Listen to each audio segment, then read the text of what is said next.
Madam Court Reporter, are you ready? Yes, Your Honor. All right, so obviously we need Mr. Nealy out. Just, can I post, we have a hard copy of the PowerPoint if you want one. Okay, sure, thanks. And the state already has their own.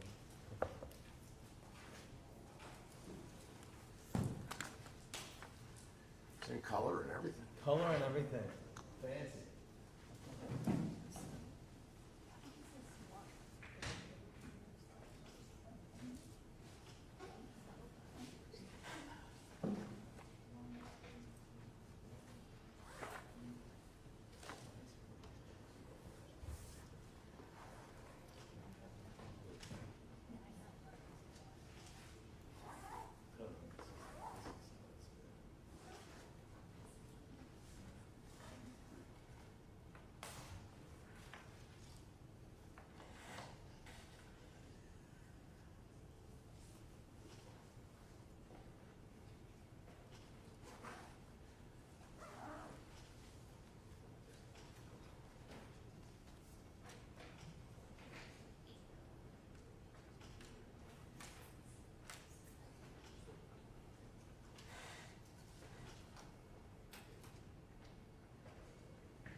All right, Mr. Hayworth, what's going on? Oh, Your Honor, I'm just trying to help out someone who's looking for their courtroom for their son. That's all. I was just checking the court calendar. Okay.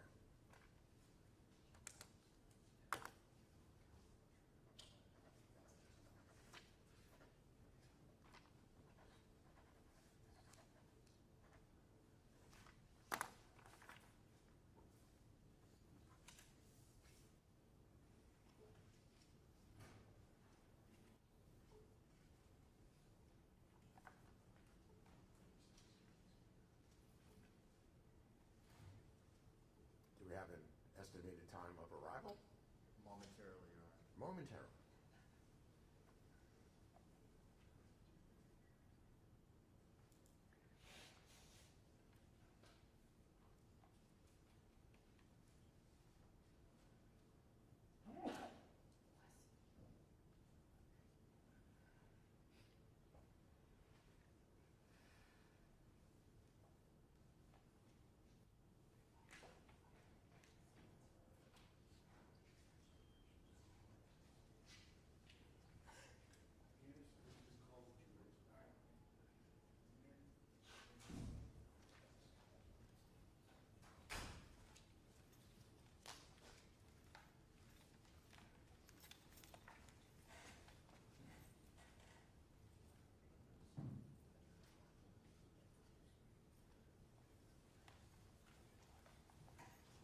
All right, Shelby Nealy has arrived.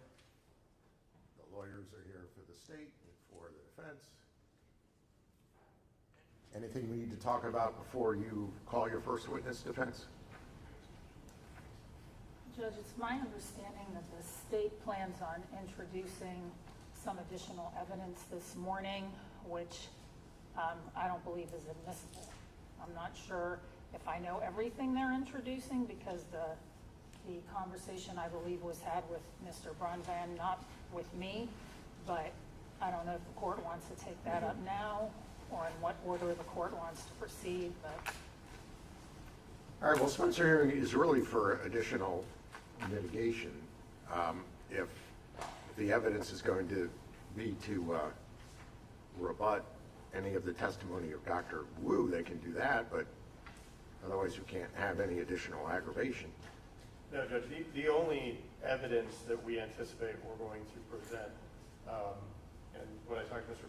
Brunman about, is the entirety of the confessions, in particular the first interview where he talks about the dogs, and the purpose of that is for rebuttal. The defense has put forward to the court and to the jury the mitigator that the defendant pled to the charges, that somehow mitigates things, but this is rebuttal because the reason he pled, or one of the bases that sees that he pled, is to avoid having certain evidence come in front of the jury, which we can't present that to the jury that, like, hey, that rebuts this mitigator. We can present it to the court as rebuttal in a Spencer hearing because the court can properly weigh that. Because as we all know in the legal analysis, had he not pled to the charges, everything about the dogs would have absolutely gone to guilt. It shows that he knew the house, knew where he was, knew the things that happened. It makes his confession accurate. There's no way that gets excluded in a guilt-based trial. So for purposes of rebutting the plea, or the mitigator of the plea, and we understand it doesn't eliminate it, it just goes to the weight that the court should give it. We feel that the complete confession, the court can take that into consideration. And we're going to play a minute and a half of the part that was excluded. And because it did come to our attention, we always talk about it in terms of transcript. I don't think the court has ever observed that portion of the video where he does describe killing the dog and the effect that could have had on a jury, and the reason why it was strategic legally for him to plead in a case that the evidence was overwhelming. It was a foregone conclusion that he would be convicted, but he could then limit the evidence, which he did. He took advantage of it. He did emotional limiting. Why do you do emotional limiting? Because you don't want the jury to see certain evidence. We all know that evidence comes in if he hadn't pled. All right, and So then, it's strictly for rebuttal. yeah, and then obviously the state couldn't have brought that in front of the jury because it was excluded. And then under the non-statutory mitigators, there is number 4, Shelby Nealy pled guilty and accepted responsibility for the 3 murders in the case. So one of the motivations for that may have been to exclude the evidence of the dogs, right? May I be heard? That's Sure. not correct, Your Honor.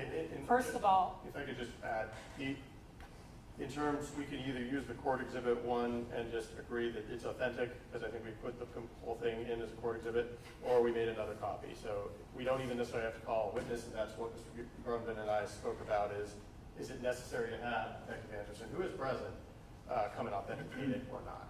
And I think that he agreed it wouldn't be necessary to authenticate it, so. First of all, Judge, that is non-statutory aggravation. Second of all, Mr. Sarabia has absolutely no idea what motivated the plea. I can tell the court it has nothing to do with what he said, but I'm not obligated to reveal attorney-client privilege. And if the court is considering allowing that evidence, then I would ask to approach the court ex parte with the consent of my client, to explain to the court why the plea happened the way it did. All right, well, the motivation itself may not be all that relevant. I mean, the fact is that he pled guilty, and a result of that is that the evidence does not come in regard to the dogs. Now, we could probably just agree that I can read the transcript. To be quite honest with you, obviously, I've read every word of both transcripts, so I already know what the situation is. I had to know about it in order to decide if it was excluded or not during the penalty phase. The defense does not agree to that and objects based on what I've already indicated. All right, so does the state just want me to look at the transcripts, or do you actually want to play the video? I think the video itself, because again, the court, the defense is making arguments about, it really goes to weight, right? And how much should the court weigh it in regards to rebuttal for the mitigator that they put forward? And part of the issue of the weight is the jury would have seen the defendant say these things, so the court has to see what the defendant looks like within the context of the interview and how that motivates and how that changes the scope of what the evidence presentation was and what they heard. So, again, it's a minute and a half. We'll easily be able to queue it up. We were hoping to just play that portion, not the entire interview, because there are a lot of things that were cut out, all of which the court can read about, but there's a minute and a half where he describes in detail and first lies about it and mitigates. And it all helps build a picture that I think rebuts some of the things that they put forward, specifically. When Mr. Sarabia says there are other things that were also excluded that the court can read about, defense objects to that as well. So I don't know. Well, the dogs came up multiple. Well, I've already read So everything, I'm okay? your- So, because I'm the judge and I decide what comes in and what doesn't come in, so. Well, and to go to part two of what he just said, it's not that it just goes to the weight. It's the argument from the defense. I'm not arguing whether the court gives it weight, doesn't give it weight, because the argument from defense is it doesn't come in. It is non-statutory aggravation. He has absolutely zero clue, Your Honor, what motivated this plea. Again, I'm happy to inform the court ex parte with the consent of the client because that is attorney-client privilege. All right, well, since I already know what he's going to say, let me just say that this isn't going to have a whole lot of effect on anything. Number one is the court's not going to consider it as the statutory aggravator at all. It could be relevant in regard to the weight that is given to non-statutory mitigator number 4, which is Shelby Nealy pled guilty and accepted responsibility for the 3 murders in the case. And it was actually the court that brought up the issue with the dogs to begin with, and then Mr. Brunbond did vehemently agree that it was an issue. I remember all that. So I think it can go to the weight as to non-statutory mitigator number 4. But since I already know what he said, I can tell you in advance I'm not going to consider it as an aggravator, and it's not going to have a whole lot of effect, but I'll allow the state to play that. So do we want to do that first, or do we want to hear from Dr. Wu first? If the defense is agreeing to authenticity, then we wouldn't be calling in witnesses, so we don't care when we do it. If the defense is not agreeing to authenticity, which, again, I have no reason to believe that they would, it would be easy to get Detective Anderson in and out of here. But. All right. Well, and Dr. Wu's been waiting, and it's 5:30 or whatever his time there, so. All right, so I just asked what you want to do first. We can take. So Dr. if Wu. your answer is Dr. Wu, that's fine, because I gave you that choice. All right, so we'll go ahead and admit him.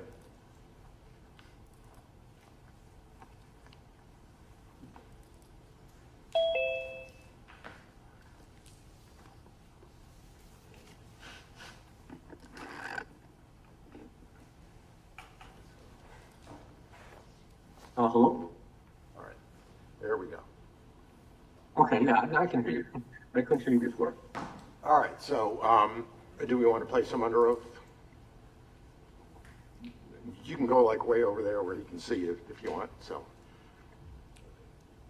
Judge, can we just make sure that, Dr. Wu, can you hear me? I can hear you. Okay, I just want to make sure I can hear him. Right. Yeah, so just go where he can see you, so. He can probably see. Can you see me? I cannot see you. All right, so. I can hear you, but I What can't do we see do you. about that? Do we move the podium over? Are you seeing me? I can see you, Your Oh, Honor. me, okay. Okay, so we want to make it so that he's seeing out here. Right? All right, we did that the last time. We've done that a bunch of times before. All right, yeah, I think that's what we did, right? Okay. All right, so, yeah, okay, that works. Do you solemnly swear or affirm that the testimony you give today will be the truth, the whole truth, and nothing but the truth, so help you God? I do. Okay, you may inquire. All right, please introduce yourself to the court. Yes, my name is Dr. Joseph Wu. I am a professor emeritus at the University of California, Irvine, College of Medicine. Okay, and Dr. Wu, could you tell the court a little bit about your education, please? Yes, I did my pre-medical education at Stanford University. I graduated from there with honors in 1978. I then went to medical school at the University of California, Irvine, College of Medicine, where I obtained my MD in 1982. After that, I did a residency in psychiatry, which I completed in 1986. And after that, I did a 2-year fellowship in PET and MRI brain imaging, which I completed in 1988. And after that, I served on the faculty of the University of California, Irvine, for 30 years, and then I retired. But even after I retired, I continued to teach and do research and see forensic patients. Okay, so you have done clinical work as well as research and teaching. That's correct. Okay, and do you continue to do those things? I do some clinical work as well, yes, to this day. Okay, and could you tell the judge a little bit about your experience and your expertise specifically in the area of brain imaging? Yes, I initially started doing brain imaging as a medical student in my 4th year when I went to the National Institute of Mental Health in Bethesda, Maryland, and worked with PET and MRI imaging. After that, I did a residency in psychiatry, and the head of the neuroimaging branch at the National Institute of Mental Health had been recruited to start up a brain imaging center at the University of California, Irvine, to cover psychiatry. So I worked with Dr. Michael Buxbaum during my residency for 4 years, and together we published many papers on PET and MRI brain imaging in a wide variety of neuropsychiatric disorders, including schizophrenia, depression, bulimia, cocaine addiction, anxiety disorder, Parkinson's disease, dementia, traumatic brain injury. And then after I finished my residency in 1986, I then did a fellowship in PET and MRI imaging, and also at the University of California, Irvine, where I did further research in PET and MRI imaging in a wide variety of neuropsychiatric disorders. And then after that, I stayed on as a faculty member, where my primary focus was doing neuroimaging research in neuropsychiatric disorders such as traumatic brain injury, dementia, schizophrenia, etc. So I published many peer-reviewed articles on PET and MRI imaging and neuropsychiatric disorders. All right. Are you a radiologist? I'm not a radiologist. All right. Does what you do and your areas of expertise overlap with radiology? There is some overlap because I look at PET imaging and I look at MRI imaging. Radiologists look at PET and MRI imaging, but I tend to look at PET and MRI imaging more from a statistical analytical perspective. I try to analyze these things statistically and compare them with normative control groups to determine how significantly different PET and MRI imaging are from normals, whereas most radiologists are trained to visually eyeball PET and MRI imaging and determine if a PET or MRI imaging is clinically abnormal by eyeballing. So most of them don't have extensive statistical image analysis experience. So would it be accurate to say that although what you do overlaps with the visual read of an MRI or a PET scan, your approach is from a statistical view? That's correct. There is overlap. I mean, it's the same imaging technology, but I tend to look at it more as a quantitative statistical issue, and radiologists typically tend to look at it more as a visually analysis, eyeballing it from a clinical perspective. All right, and have you testified as an expert before in the area of brain imaging? I would say on over 100 occasions.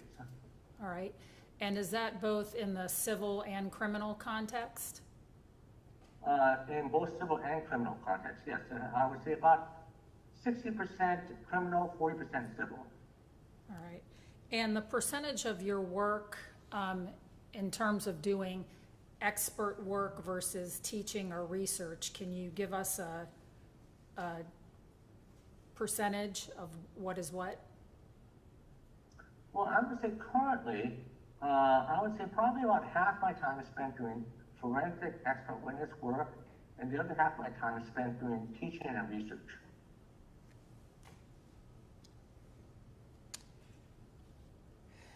Now, you were appointed by the court in this case in June of this year, is that right? Yes. And what is it that you were asked to do in this case? I was asked to analyze PET and MRI imaging on Shelby Nealy and determine if there were any abnormalities and to determine what the significance of these abnormalities were. All right. And you were provided scans that were performed by Rose Radiology in Tampa? Yes.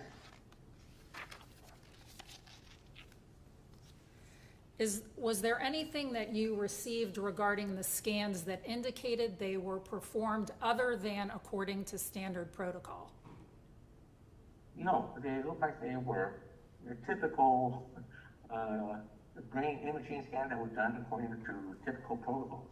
Okay, and if it were not done according to standard protocol, in your experience, would that have been noted somehow on the things that were provided to you? Generally speaking, if there's a significant aberration from standard protocol, it would be noted in the record somehow. All right. And the scans that you received and the analysis that you do, you use those as a diagnostic tool rather than to make an actual diagnosis. Is that fair? Yes, I would say that I use these as a way of trying to determine kind of abnormality that would be consistent with what we call differential diagnostic consideration, and then try and determine, based on the pattern of the abnormalities and other information, what would be more or less likely on the differential diagnostic list. All right, and we've used in the past few minutes, we've used the acronyms PET and MRI. Could you tell the judge what a PET scan is, what that stands for and what it is? Sure, a PET scan is short for positron emission tomography, and this is a kind of brain imaging that allows us to look at brain functioning, so that and the way PET brain scans does it is by looking at sugar metabolism. Sugar is the main fuel for neuronal firing in the brain. And so with a PET scan, we use a positron tagged sugar molecule.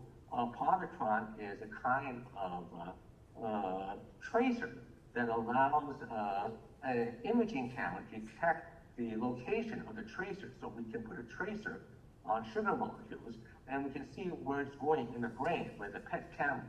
And so areas of the brain where the neurons are firing a lot will consume more sugar, and PET scans are typically color-coded in a rainbow scale. It's a very common color scale.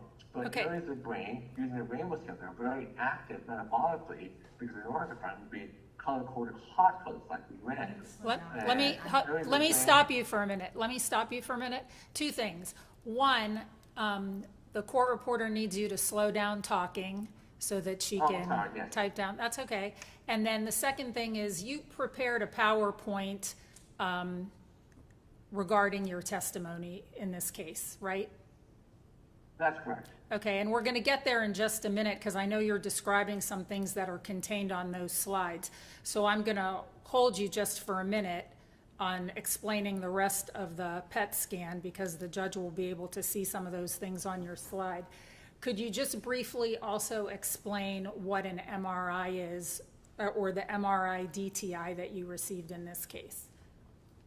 Yeah, so the MRI has two different sequences which I analyzed. One of them is called a DTI sequence, which is short for diffusion tensor, TENSOR, imaging. And DTI scans look at the connection or wiring of the brain, whether it's disrupted or in some way. And the second kind of MRI sequence that I analyzed is something called quantitative volumetrics, which looks at the size of different structures in the brain and sees whether or not they are shrunken or atrophied, or whether they're swollen and enlarged. And both can be indications of some kind of abnormality clinically. Okay, and do you cross-correlate these scans in order to determine your conclusion of what the most likely diagnosis might be? Yes, I cross-correlate in several different ways. First of all, I cross-correlate between different imaging modalities. So I'm trying to see, are there abnormalities on a PET, abnormalities on a DTI, abnormalities on quantitative volumetrics? You know, do they cross-correlate in terms of showing patterns of clinical pathology, such as brain injury or other pathologies? The other kind of cross-correlation which I do is looking at cross-correlation with neuropsychological data. Is there a cross-correlation between the findings that we see on brain imaging and neuropsychological deficits that might be recorded, such as visual information processing or differences between left and right side of the brain? And then the third type of cross-correlation I do is looking at the patient's history and patient behavior in various written reports or medical records to see if there's a correlation between the history and the behavior. So you said you correlate also with the person's history, medical records, those sorts of things. Is that right? Yes, that's very important in terms of trying to understand what the imaging findings might mean.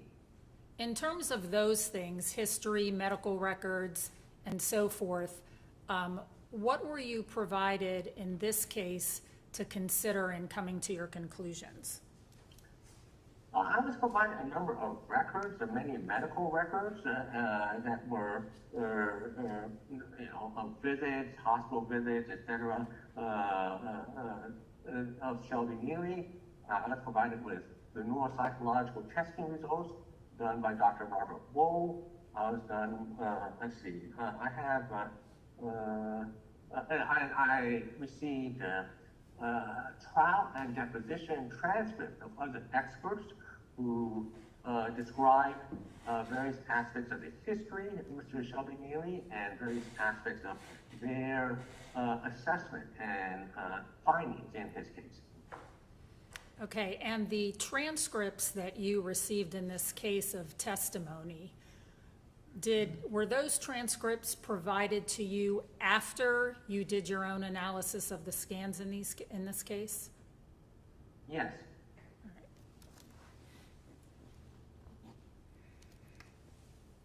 All right, so the PowerPoint that you prepared in reference to Mr. Nealy's case, will that assist you in your testimony and the judge being able to more clearly understand your testimony in this case? Yeah, I believe a picture is worth 1,000 words, and especially with brain imaging, I think having pictures is very, very helpful to try and explain what's going on. All right. Judge, could I have just a moment? You may.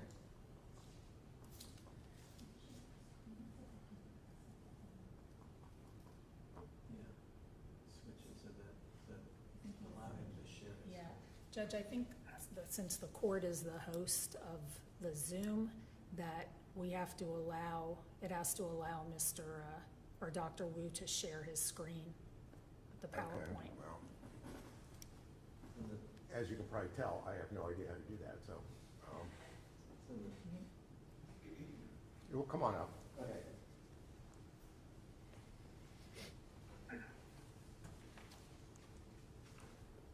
See that little green button there in the center on the bottom? This one? Oh. No, wait, that's not it. Where is, go ahead and exit out of that. See the participant, where you see the little people down on the bottom? All the way, I think it's 2 over from there, right there. Is that it? Should be a thing where you, 3 little, Maybe it's under more here? do you mind if I come up? I don't mind at all. All right, I'll come. Okay.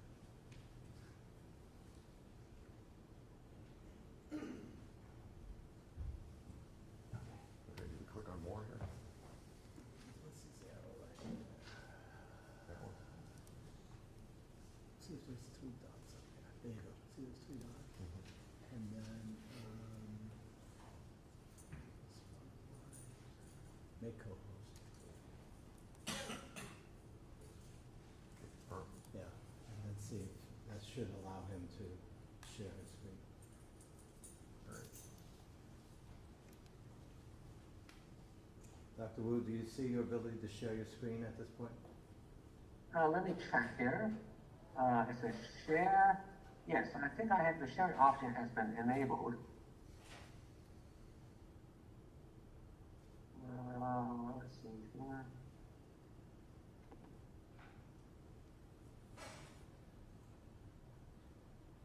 Yeah. All right. Thank you.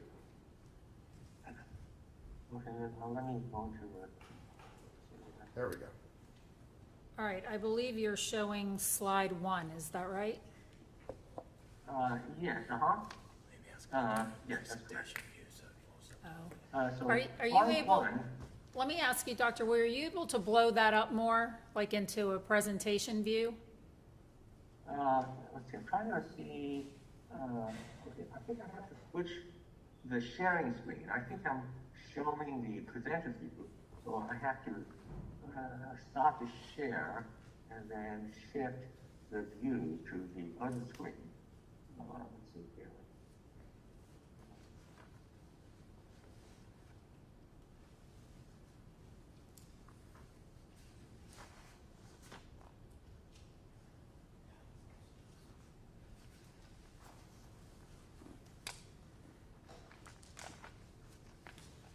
Okay, is that better?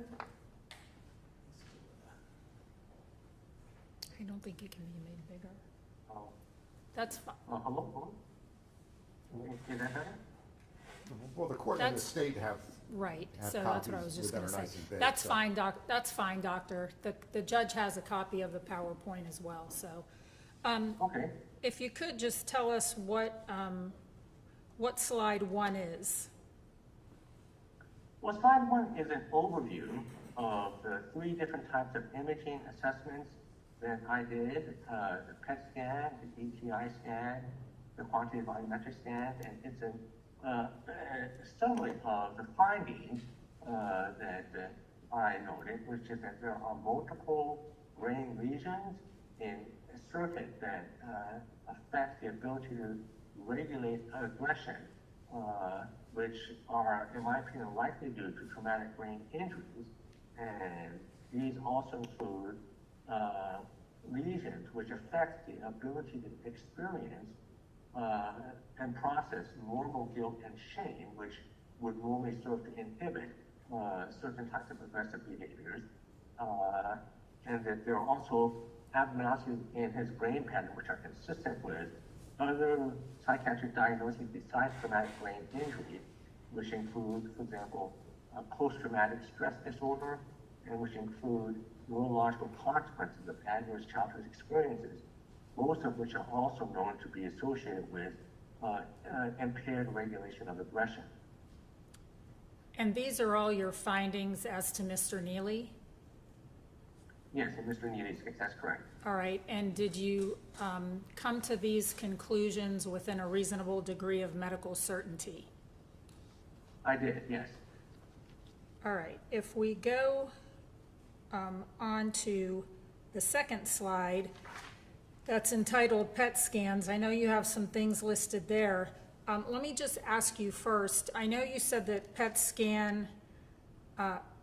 scan is an imaging tool, and it's something that can provide corroborative data for abnormal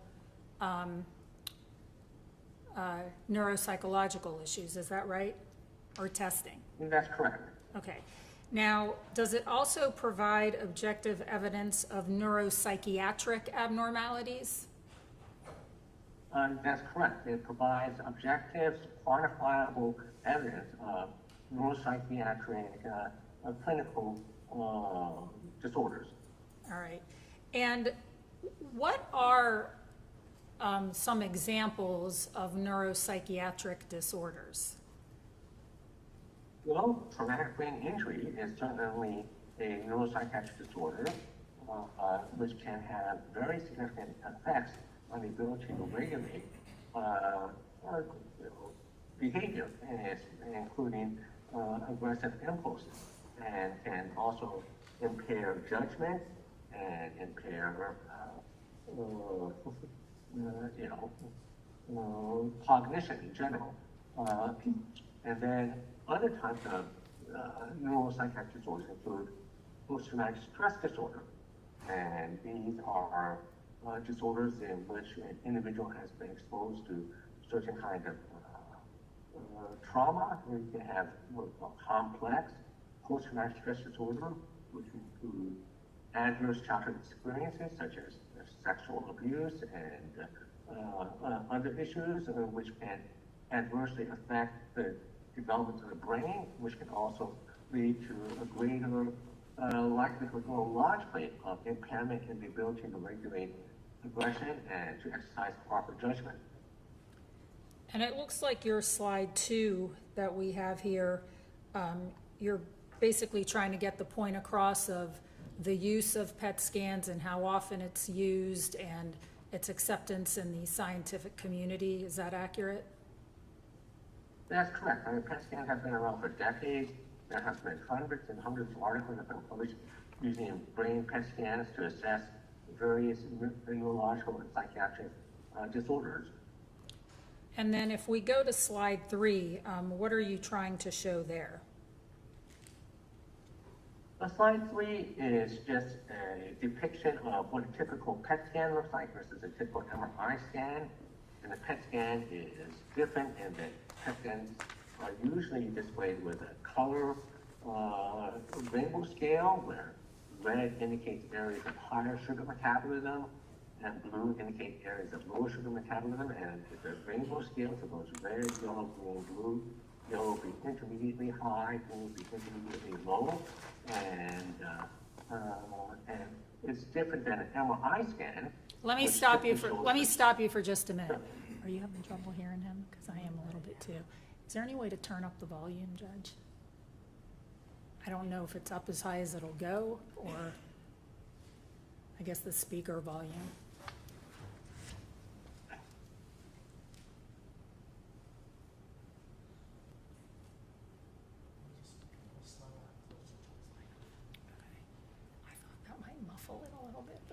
All right, so everything is on as high as it can go. Okay, and also if you could still speak a little bit slower. Yes, I know. I'm sorry. I would try to conscientiously talk at a slower speed. I apologize if I forget. That's all right. You started to tell us an MRI was different in what way? Well, a typical MRI is more of a structural imaging, and you could actually get the same imaging in a cadaver, typically, as a living person, because the structure of the brain doesn't change. Whereas in a PET scan, if you try to get a PET scan of a cadaver, you get a blank screen because there's no sugar being metabolized. And so that's one of the key differences between a PET and an MRI scan is it goes to show function versus structure. All right, and if we move on to slide 4, will you explain to the judge what we are looking at on slide 4?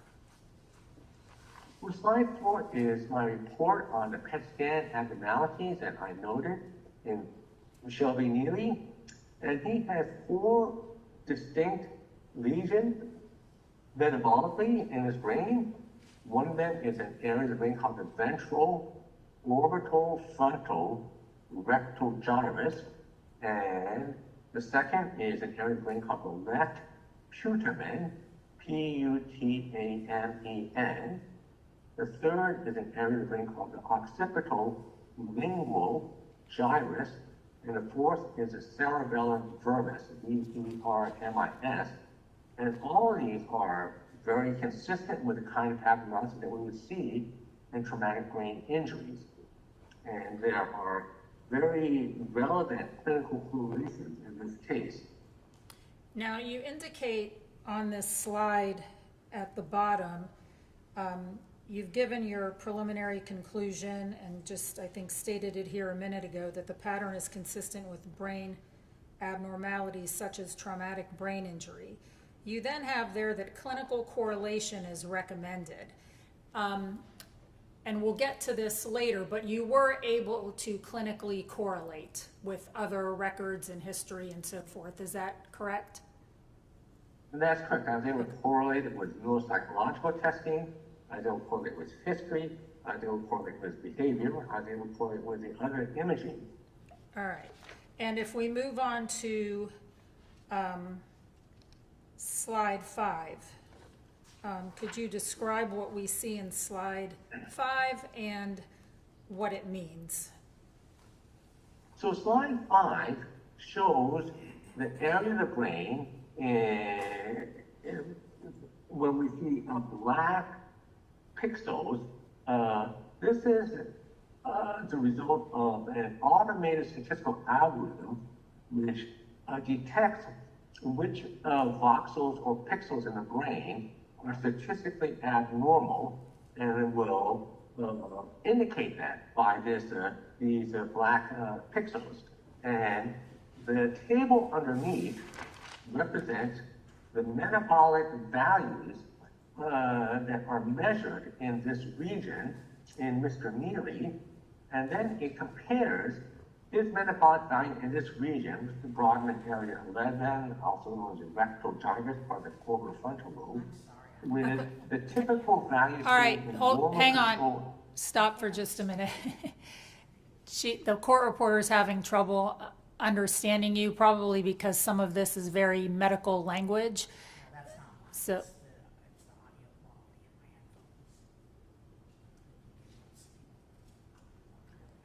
Okay, she's having trouble with the audio in her headphones, I guess. So she's really going to need you to speak super slowly. Okay. Shall I repeat what I said at a super slow speed? Yes, please. Okay. So what we're seeing here is a slice of the brain, which is near the bottom of the brain, and we're seeing that there are black regions which have been designated by a statistical computerized algorithm which automatically detects which areas of the brain are statistically significantly abnormal. And then underneath that picture with the black areas that were designated as being abnormal by the algorithm, we see a table. And the first line of the table indicates the relative metabolic value of this black region, which is also part of what we call the orbital frontal lobe, or Brodmann, B-R-O-D-M-A-N-N, area 11. And Mr. Nealy's values are 0.71, compared to a normal controlled average value in this region of 1.16. And what do those numbers tell? What do those numbers tell us? Well, this number tells us that how much sugar is being consumed in this area of the brain The normals show a much higher level of sugar metabolism in this part of the brain, the orbital frontal lobe, and we can determine statistically that this is quite an abnormal finding.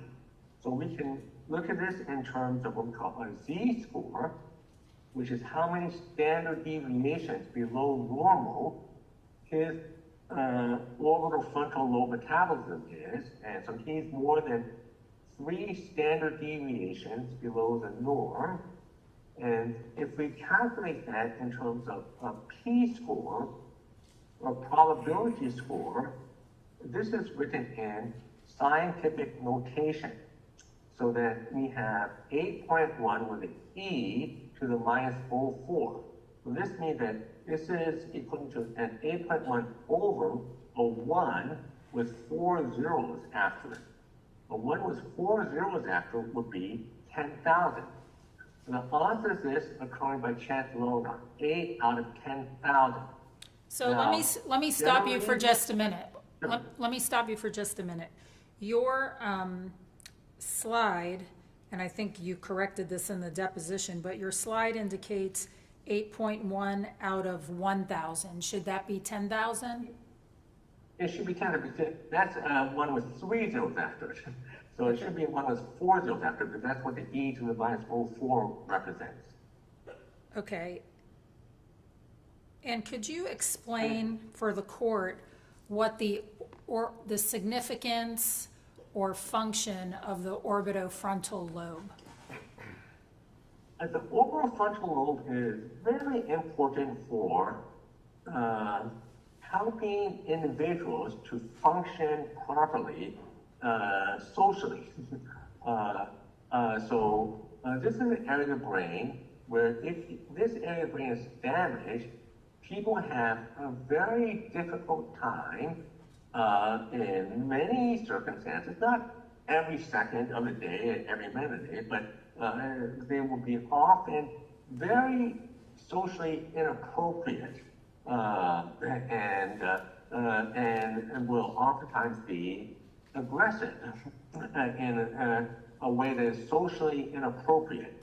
And this was an area of the brain that was actually first discovered when there was a railroad worker named Phineas Gage who was working on a transcontinental railroad, and he was tamping explosives into a drilled hole in rock with a tamping rod, which is a metal rod about 3 or 4 feet long.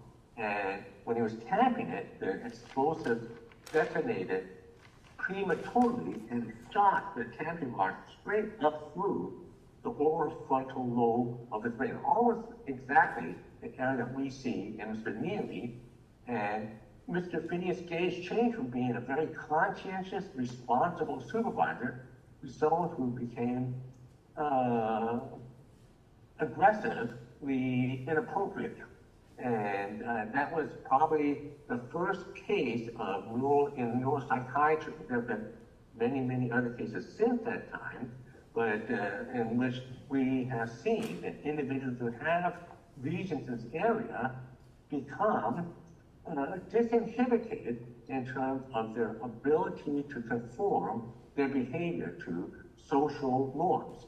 And so this is a very important area of the brain when it's operating properly to help people to conform their behavior to social norms. And when it's not operating properly, people have significant difficulty with that. Okay, so would it be fair to say that this part of the brain plays an inhibitory role in aggression?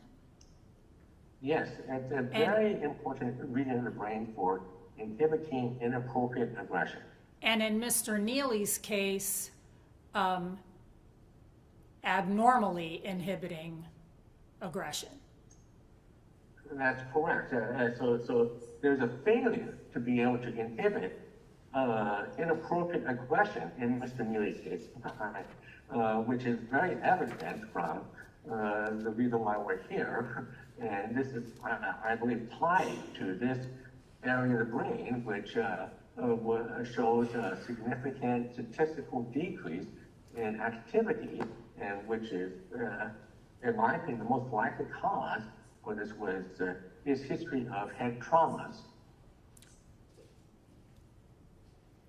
Okay, and we'll get to some of that in just a little bit. Can we move on to slide 6? And if you would please describe and Yes. explain that slide for the judge. So this is another part of the brain here, and we're talking here about the two black spots. We're talking in this case about the black spot near the bottom of the brain. And this spot in the brain is called the cerebellar vermis, V-E-R-M-I-S,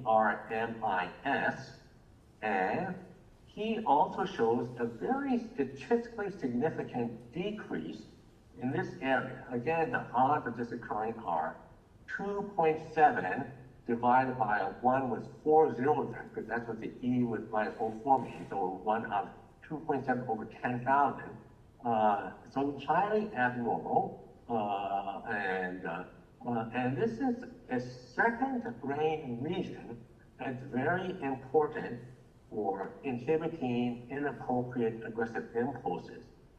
The brain has many different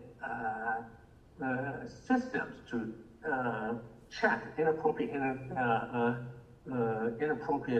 impulses, and so besides the orbitofrontal region, there's also the cerebellar vermis region, and he has both of these systems taken out in his brain, which would make it much harder for him to inhibit inappropriate aggressive impulses because of neurological damage, in my opinion. And would the most likely cause of damage in this area be from head trauma? In my opinion, that is the most likely cause for this specific lesion in the cerebellar vermis, yes. And if we could move on to slide 7.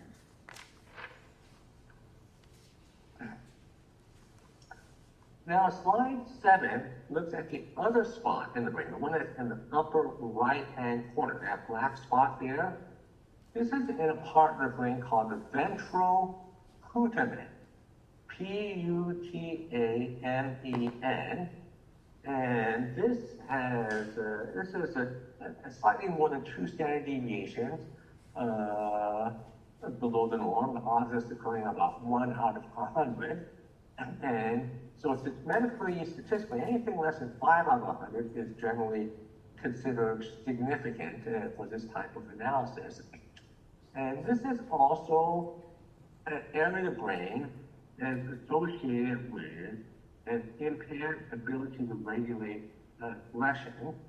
The proper function of the putamen is important for pro-social behavior, and it is a critical part of a circuit that triggers areas of the brain that process guilt and shame. And so when this area of the brain is damaged, a person is neurologically impaired in their ability to experience guilt and shame. I'm not saying complete lack, but there is a significant impairment. And you explain that more on slide 8? Yes.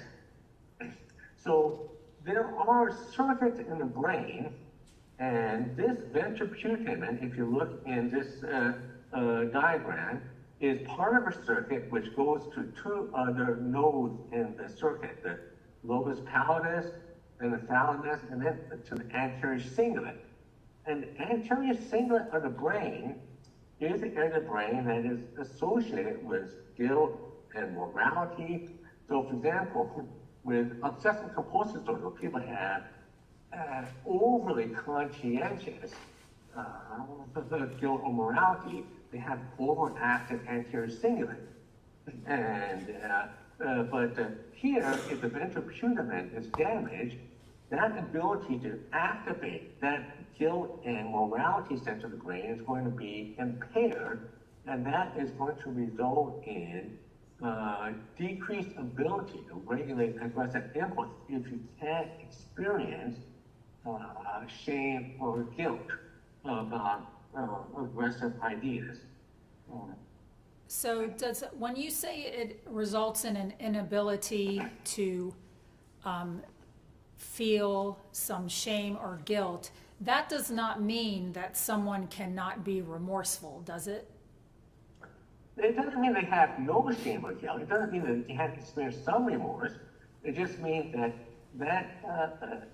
is impaired, so that they're not going to have a normally processing guilt or shame. And so would idea of murdering someone, for most people, even if you have fantasies about this, most people, their guilt or or shame or morality would keep them from acting out on these kind of impulses. And when we talk about guilt and shame, are we talking about cognitive functions? There are different kinds of cognitive functions. There are what we call cognitive functions like planning, but then there are also cognitive functions in what we call emotional and social areas. And so this doesn't mean that someone doesn't have the ability to plan activities. It means that their ability to exercise proper emotional and moral intelligence is impaired. All right, and if we move on to slide 9, before you explain what it shows, you talk about on slide 9 the occipital lobe and the lingual gyrus. Could you tell us what those things are and the significance and function of those things? And so the occipital lobe is a part of the brain in the back of the head which processes visual information. So Nealy shows more than 5 standard deviations decrease in the back of this area, the occipital lobe, the visual information processing. The odds of this inflammatory champion are 2.8 divided by 1 with 7 zeros after it, which would be 10 million. And again, this is consistent with traumatic brain injury, and it's also consistent with neuropsychological testing by Dr. Robert Woe.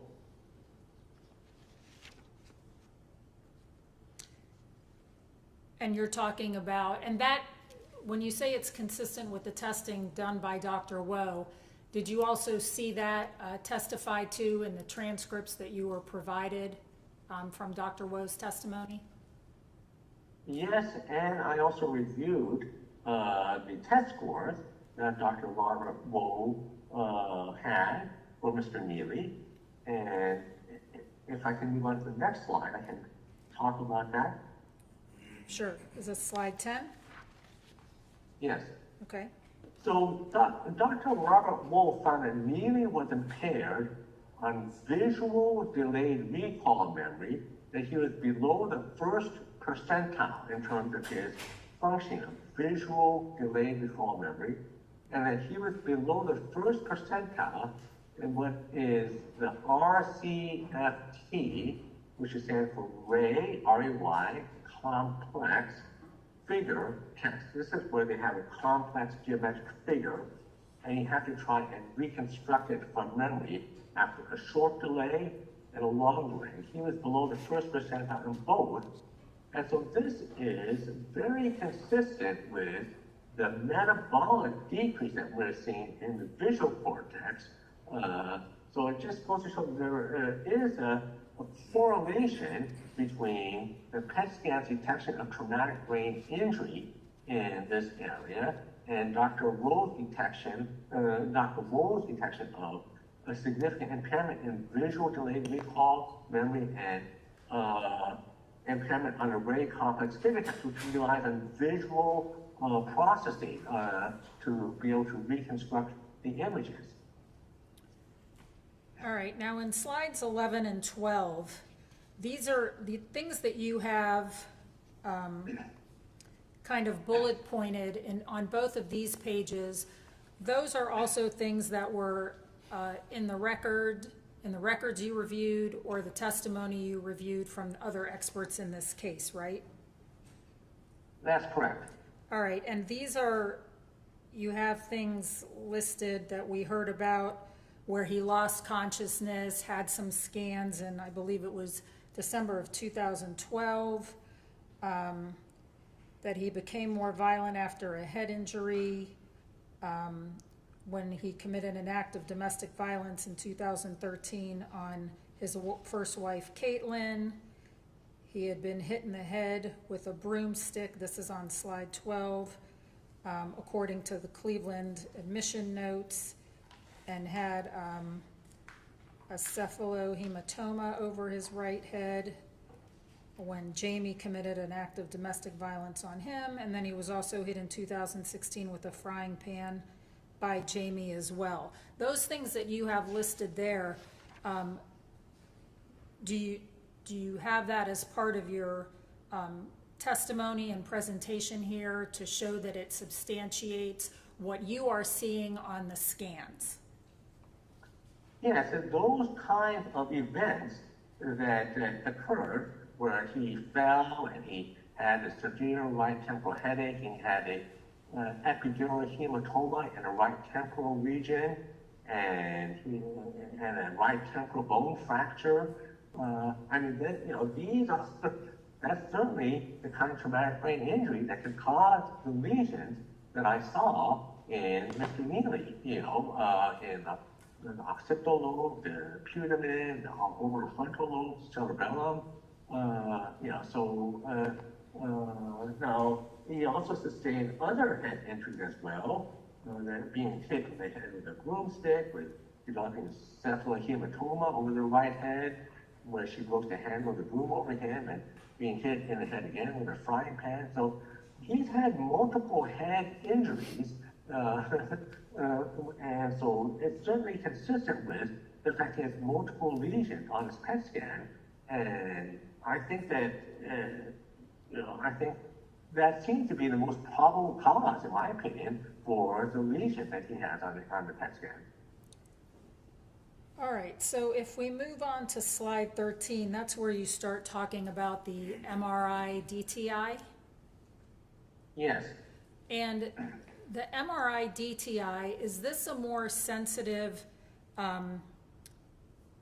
imaging tool that's used to detect signs of traumatic brain injury as opposed to older MRIs? It is definitely much more sensitive than earlier conventional MRI scans, and it looks at the wiring of the brain. The brain has lots of connections that connect the right side of the brain, the left side of the brain, the front of the brain, to the back of the brain. All these connections are like the internet of the brain, but these connections are made by something called axons.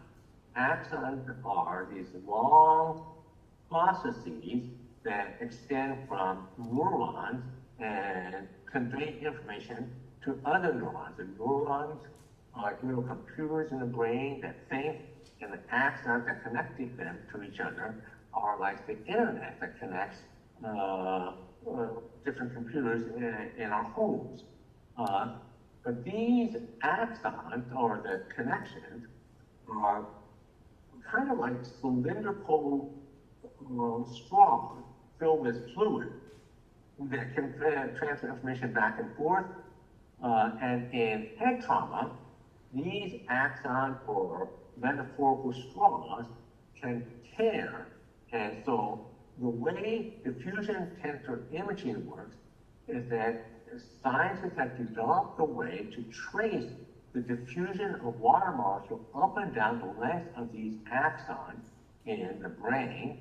And when the brain suffers a traumatic brain injury, there's a tear in the axon, the MRI can actually trace the fact that the water molecule no longer diffusing up and down the length of the axon, it's starting to diffuse out the tear or holes in the axon in the direction that's perpendicular to the axon. And so that's what we're doing with diffusion tensor imaging. And the main property that we measure in diffusion tensor imaging is something called fractional anisotropy, A-N-I-S-O-T-R-O-P-Y, or FA for short. And the fractional anisotropy is a value that can range between 0 to 1. And so 0, it means that there's no anisotropy. So what is anisotropy? Well, let me first describe what isotropy is. Isotropy would be if you had, for example, a glass of water, and you were to put a drop of food dye in that glass of water, you would see the food dye diffusing in all directions, approximately equally, like a sphere, from where it was dropped into the water. That would be what we call isotropic diffusion. This comes from the Greek prefix iso, I-S-O, which means equal. Like an isosceles triangle has 3 equal sides, that's why it's called iso, isosceles. And here's isotropic, and tropy comes from the Greek prefix shape, like atrophy means loss of shape. And so isotropic diffusion means that the water molecule is diffusing in all directions approximately equally. Now, if we were to put that drop of food dye inside a straw, that food dye would no longer diffuse in all directions equally. It would be diffusing up and down the length of that straw only. And this will be what we call anisotropic, from the Greek negating prefix an, like that.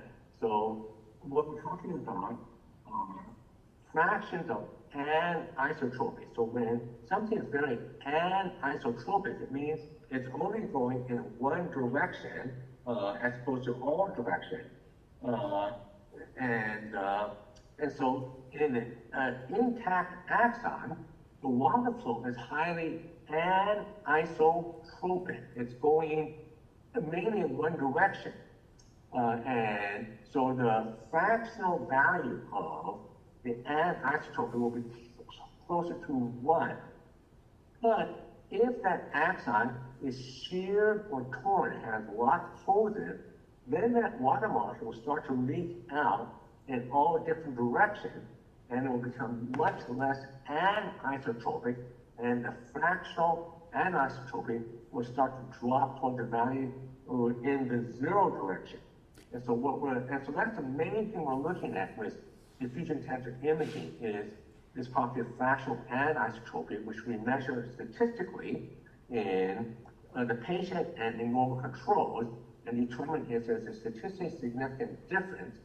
And in Mr. Nealy's case, there were a number of regions that showed abnormal decreases in fractional anisotropy. Okay, let me stop you there. Let me stop you there for a minute. Sure. Because now that you said that, I know that your sort of findings are on slide 13, which in terms of findings, let's just stick with that briefly for a minute.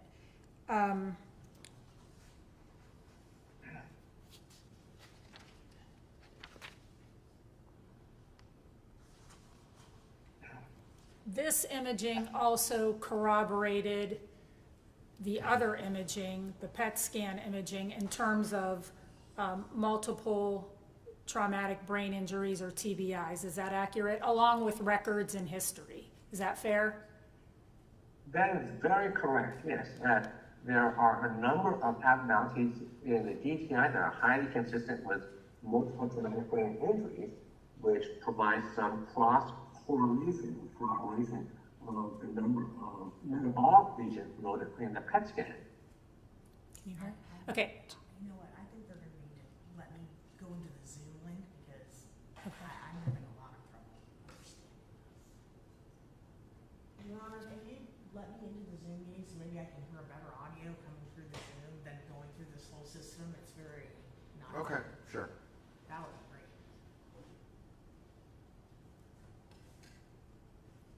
All right, so, I think my JA's gonna have to give you the Zoom link, right? You can send the invite from, Dr. Wu, it's just going to take a couple of minutes because we need to let the court reporter into the Zoom link. While this is happening, can we Okay, take a can I use the restroom during this time? Yeah, let's take a break. Maybe I He can- needs, Yeah, all right, yes. all right, let's take a 15-minute break, okay? Okay, great, okay, thank you.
here, including the defendant and our court reporters in the Zoom link here. All right. I don't know. You may continue.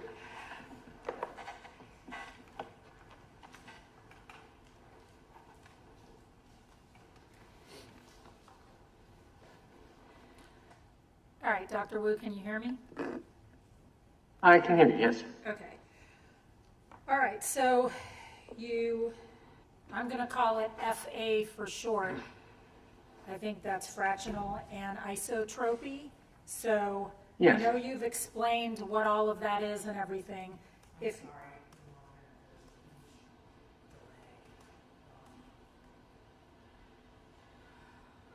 I don't see. Can you repeat the question? Yeah. Were you saying ask Yeah. me to explain the fractional anisotropy findings in Mr. Nealy? No, hang on just a second. The court reporter needs a minute to figure something out. So, Oh, okay. I see. Okay, so I'll wait. Okay.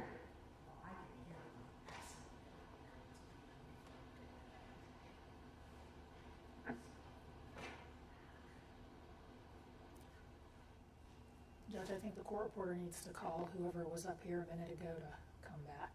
Okay. So we're going to take a few minutes, Dr. Wu. We're having some technical issues here. All right. That's fine. Okay. I'll just wait. All right, so we'll take a short break until we're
think it's, you can turn it down. Okay. I think it's okay. I think we fixed it. It's all been out.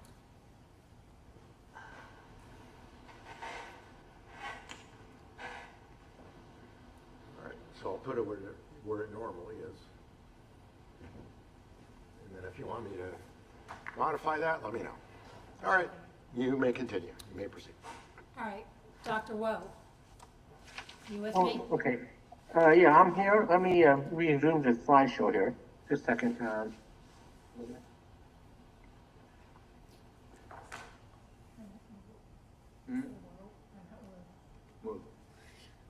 Okay, and then I have to share it. Let's see.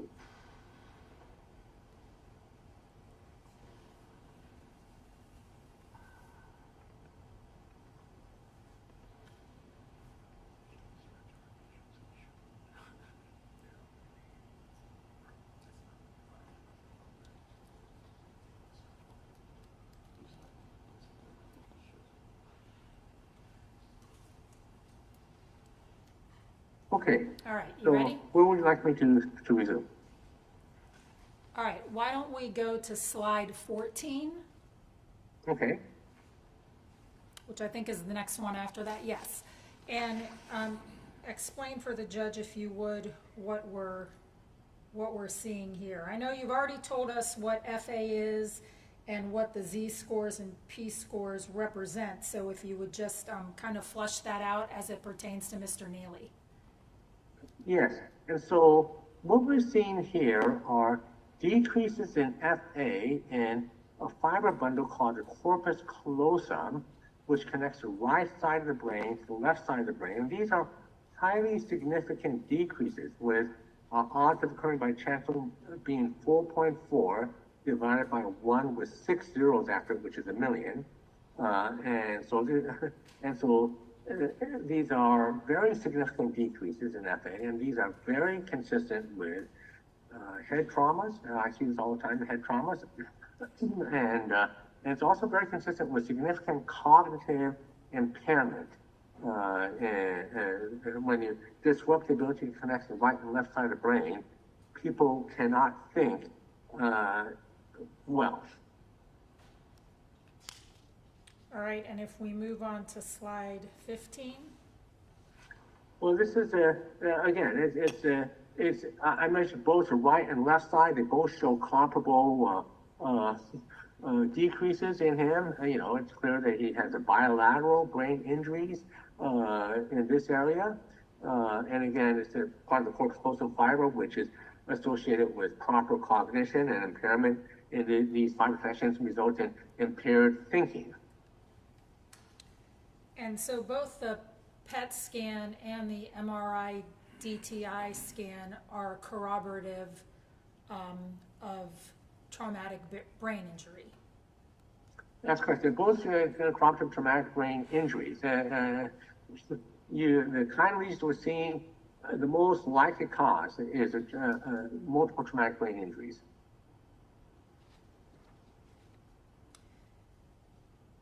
All right. Slide 16. So slide 16 is another way of looking at the DTI. There are two different ways of looking at the DTI. One of them is statistically, which we've been looking at, where we're looking at those red regions that show areas of significant abnormalities with the Z-scores and P-scores. But another way of looking at DTI is what we call tractography. And tractography is where we trace the path of water molecules, and in the bottom row, we see what a normal corpus callosum tractography would look like if we were to trace a water molecule from one end of the corpus callosum to the other. You see that it's much longer than Nealy's at the top. You see that the red section shows fibers that connect from the right side to the left side. In Nealy's corpus callosum tractography at the top, you'll see that the red section is much shorter on both sides of the brain, which means that the water molecules are not flowing all the way to the end of the corpus callosum fibers the way they should be. They're flowing partially, and then they the water molecules dissipate because of tears or shears in an axon. So that instead of the water molecules going all the way to the end they do in the normal control, they're only going up maybe less than halfway, maybe a third or quarter of the way in some cases, which is consistent with an impaired connection and communication between the right and left hemisphere, very consistent with traumatic brain injury, very consistent with impaired cognition. And what about the increased, the inability to control aggressive impulse? Well, the corpus callosum is not as directly involved with aggression, impulse regulation. It's more involved with the ability to be able to think properly. It's more involved with impaired cognition. So this is not as directly relevant to aggressive impulses per se. It's more involved with the inability to be able to think clearly. All right, and slide 17 and 18, I think maybe you can take together to explain. Yes. So what we're seeing here in Nealy is that there is an area of the brain here with this tract that's called the cortical pontine tract, and I have a schematic of that in the next slide. But this tract shows a significant decrease in Mr. Nealy, which is significant. It's 3.5 out of 1,000, and this tract connects to an area of the brain called the subthalamic nucleus, subthalamic. And this is another system in the brain which regulates aggression, and this is another system in the brain that is taken out in Mr. Nealy. It's not working correctly because this connection, which should turn on the subthalamic nucleus, is damaged. And if we move on to the next slide, please. That's 18. So the STN in this slide stands for subthalamic nucleus, and the green fiber represents the fibers that go from the cortex of the brain, then part of the cortical pontine fibers, and these basically turn on the subthalamic nucleus, which acts like a brake on inappropriate impulses.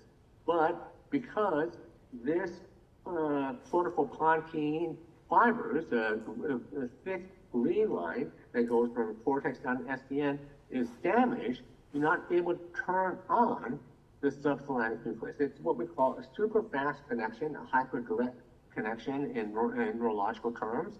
And it's considered a fast emergency brake, and he has an inability to activate this system in his brain. So this is yet another system in the brain which normally helps inhibit aggressive impulse, which is taken out. And it's a separate system from the cerebellar vermis and separate from the orbifrontal. So he has 3 different systems in the brain, all of which normally regulate aggression, all of which have been lesioned due to traumatic brain injury. And what we're seeing with Mr. Nealy here as well is seen in individuals with TBIs. This the increase, with TBI, you can see abnormal increases in FA, which is believed to be due to abnormal swelling or edema of the axons, chronic long-term inflammation, as opposed to decreases.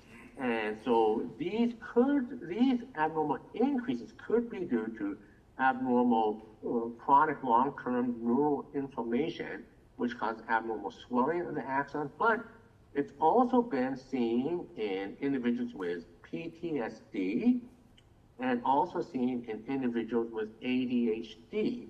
And Mr. Nealy has been diagnosed with both PTSD and ADHD. And so this abnormality is could be due to PTSD, ADHD, or traumatic brain injury, or some combination thereof. All right, and those, your knowledge of those things are things that were in the records or testimony or so forth that you reviewed, is that right?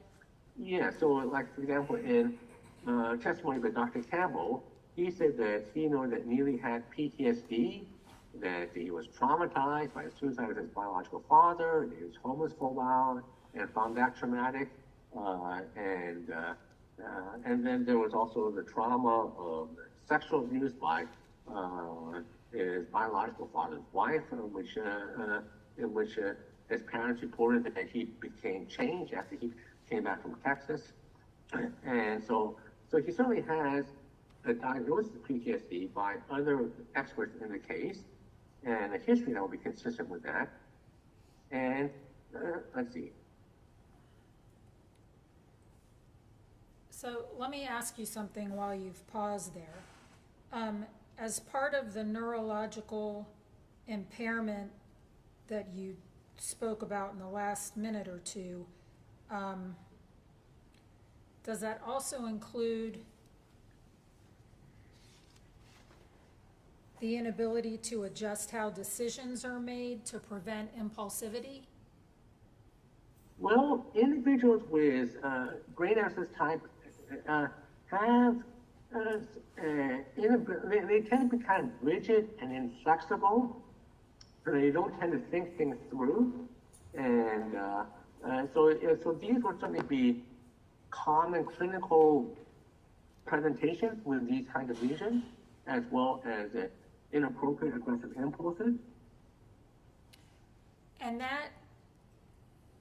that opinion stands whether it's short-term or long-term impulsivity?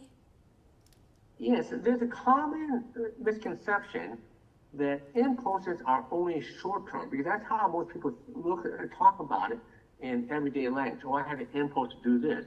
But impulse really means more kind of like a desire to do something, and it can be short-term or long-term. In people with traumatic brain injury, you can have a long-term aggressive impulse, which would normally be dampened by guilt or shame or,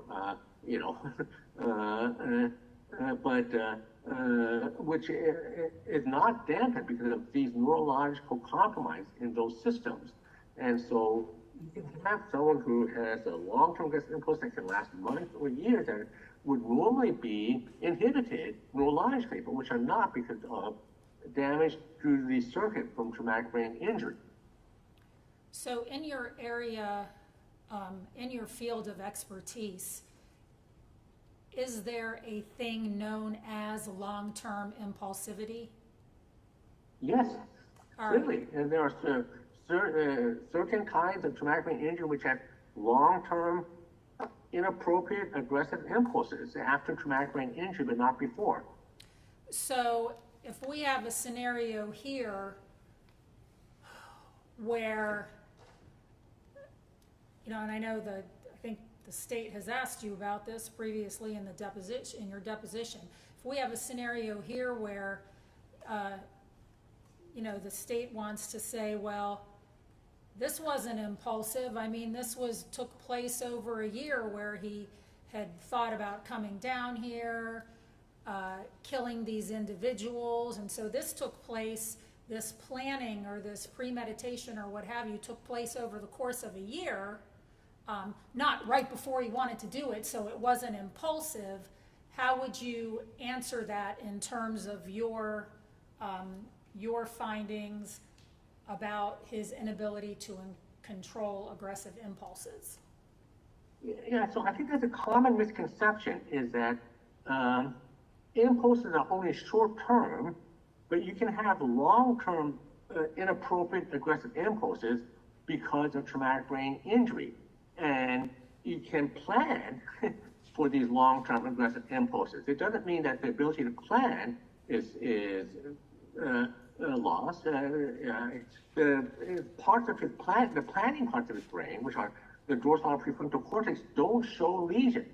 So he's clearly capable of planning, but it's more the emotional executive functions, that regulate long-term impulse or desires which are impaired in him. And so he has this long-term inappropriate aggressive impulse, which is not very well thought out in terms of, if you think about what are the long-term consequences. I mean, he has kind of a very, what I would call stupid plan to try and cover up, but he doesn't really think through the consequences. He has what we call a myopia for consequences. And this is a classic symptom that we see in people with the kind of lesions that we see in Mr. Nealy. And because of this inability to process guilt, shame, so yeah, I would say that this is clearly a failure of the neurological system due to traumatic brain injury to regulate an inappropriate aggressive impulses, which was in some sense very short-term focus and didn't really consider the long-term consequences. Okay, so I think you went through the next few slides after. Yeah, so he also he shows signs of abnormal increases in the cingulate, which can be due to traumatic brain injury. He shows abnormal increases in FA in the corpus callosum, which can be due to traumatic brain injury, but it's also reported in individuals with early life adversity. And Mr. Nealy has had a life with early adversity from when he was an infant. There was a significant physical abuse of his biological mother, who had to flee, and this was in what we call the pre-verbal stage, so that he may not have a conscious ability to verbalize and recall anything, but it's very clear from complex PTSD that people can be traumatized by events that occur before they're able to remember verbally. So you have a number of complex PTSD cases where people were traumatized by things like domestic dispute, loss of a parent, before they could verbalize, but which has a profound effect on their ability to function the rest of their life. And this increase in FA in the posterior corpus callosum is the kind of neurological rewiring that we see in individuals who have early life adversity. And that is another risk factor for inappropriate aggressive impulses. And in slides 23 through 25, you go through some of those adverse childhood experiences, right? Well, adverse childhood experiences and ADHD, both of which Nealy has had, can result in impaired academic performance and behavior. So clearly he had significant impairment academically, and ADHD oftentimes act out, mouth off, things like that. I mean, this is not uncommon with people with ADHD, and as well as early adverse childhood experiences. These kinds of behaviors are typical. And these were things that you also gathered from your review of records in this case? That's correct. And one of the effects of these adversities would be depression, is that right? That's correct. So early life adversity can significantly increase the likelihood of depression, and so this would include not only the early infancy, domestic dispute, which he probably witnessed in some form, and then the abandonment and loss of his biological father, but would also include things like the sexual abuse by his biological stepmother when he reunited, and then the trauma of the loss of his biological father through suicide. All these things can significantly increase the likelihood of both depression and psychoses. All right, and so that brings us to slide 26. If you could describe and explain that for us, but also tell the judge what the significance or function of the left superior longitudinal fasciculus is. Well, again, this is something that can be due to traumatic brain injury. We can see abnormal increases in FA, but it can also be seen in individuals who have some type of psychoses, and so both of these could occur. Either of these factors could have been responsible, but he clearly has a significant increase in these areas of brain which should be associated with either traumatic brain injury or some propensity towards psychoses.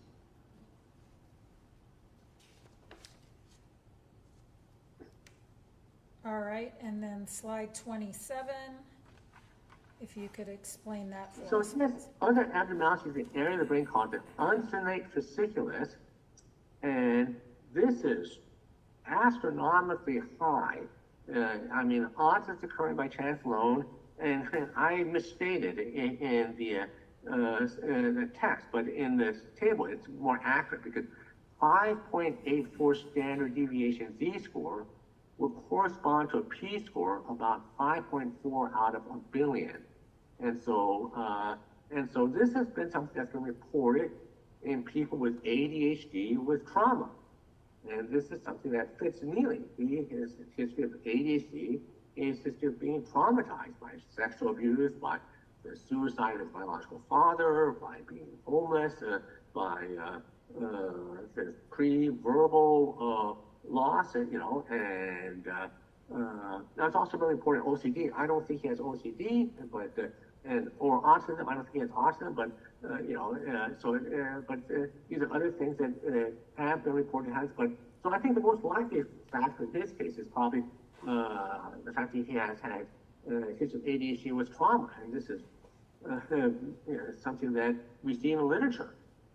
So I think you corrected this also in your deposition, but on slide That's 27, correct, yes, it says 5.4 out of 1 million. That should be 1 billion. That should be 1 billion, that's correct. So All right. this is an astronomically high odds of this occurring by chance alone. And this particular fasciculus connects the part of the temporal lobe to the orbitofrontal cortex that we discussed That's earlier? correct. So those are both very important structures for regulation of impulses and emotions. All right, which deals with the disinhibition of aggression. That's correct.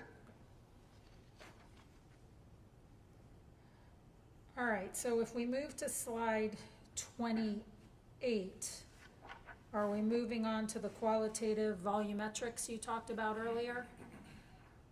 Yes, and so the third type of image analysis I performed was to measure the size of different structures in the brain and compare them with normative tables.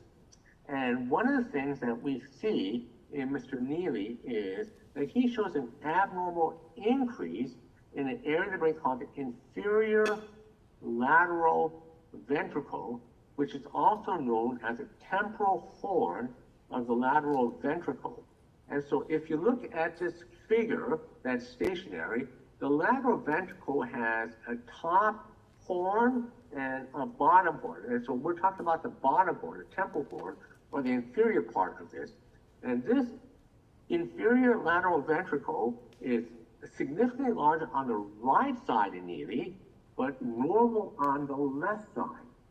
And so this is very consistent with the neuropsychological finding that Dr. Wohl found, in which he found that the nonverbal IQ, which is governed by the right side of the brain, is much lower than his verbal IQ, which is governed by the left side of the brain.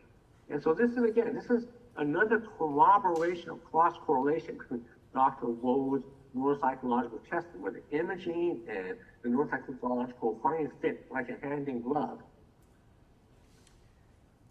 All right, and this one, it looks like you have it underlined, is consistent with right-sided TBI?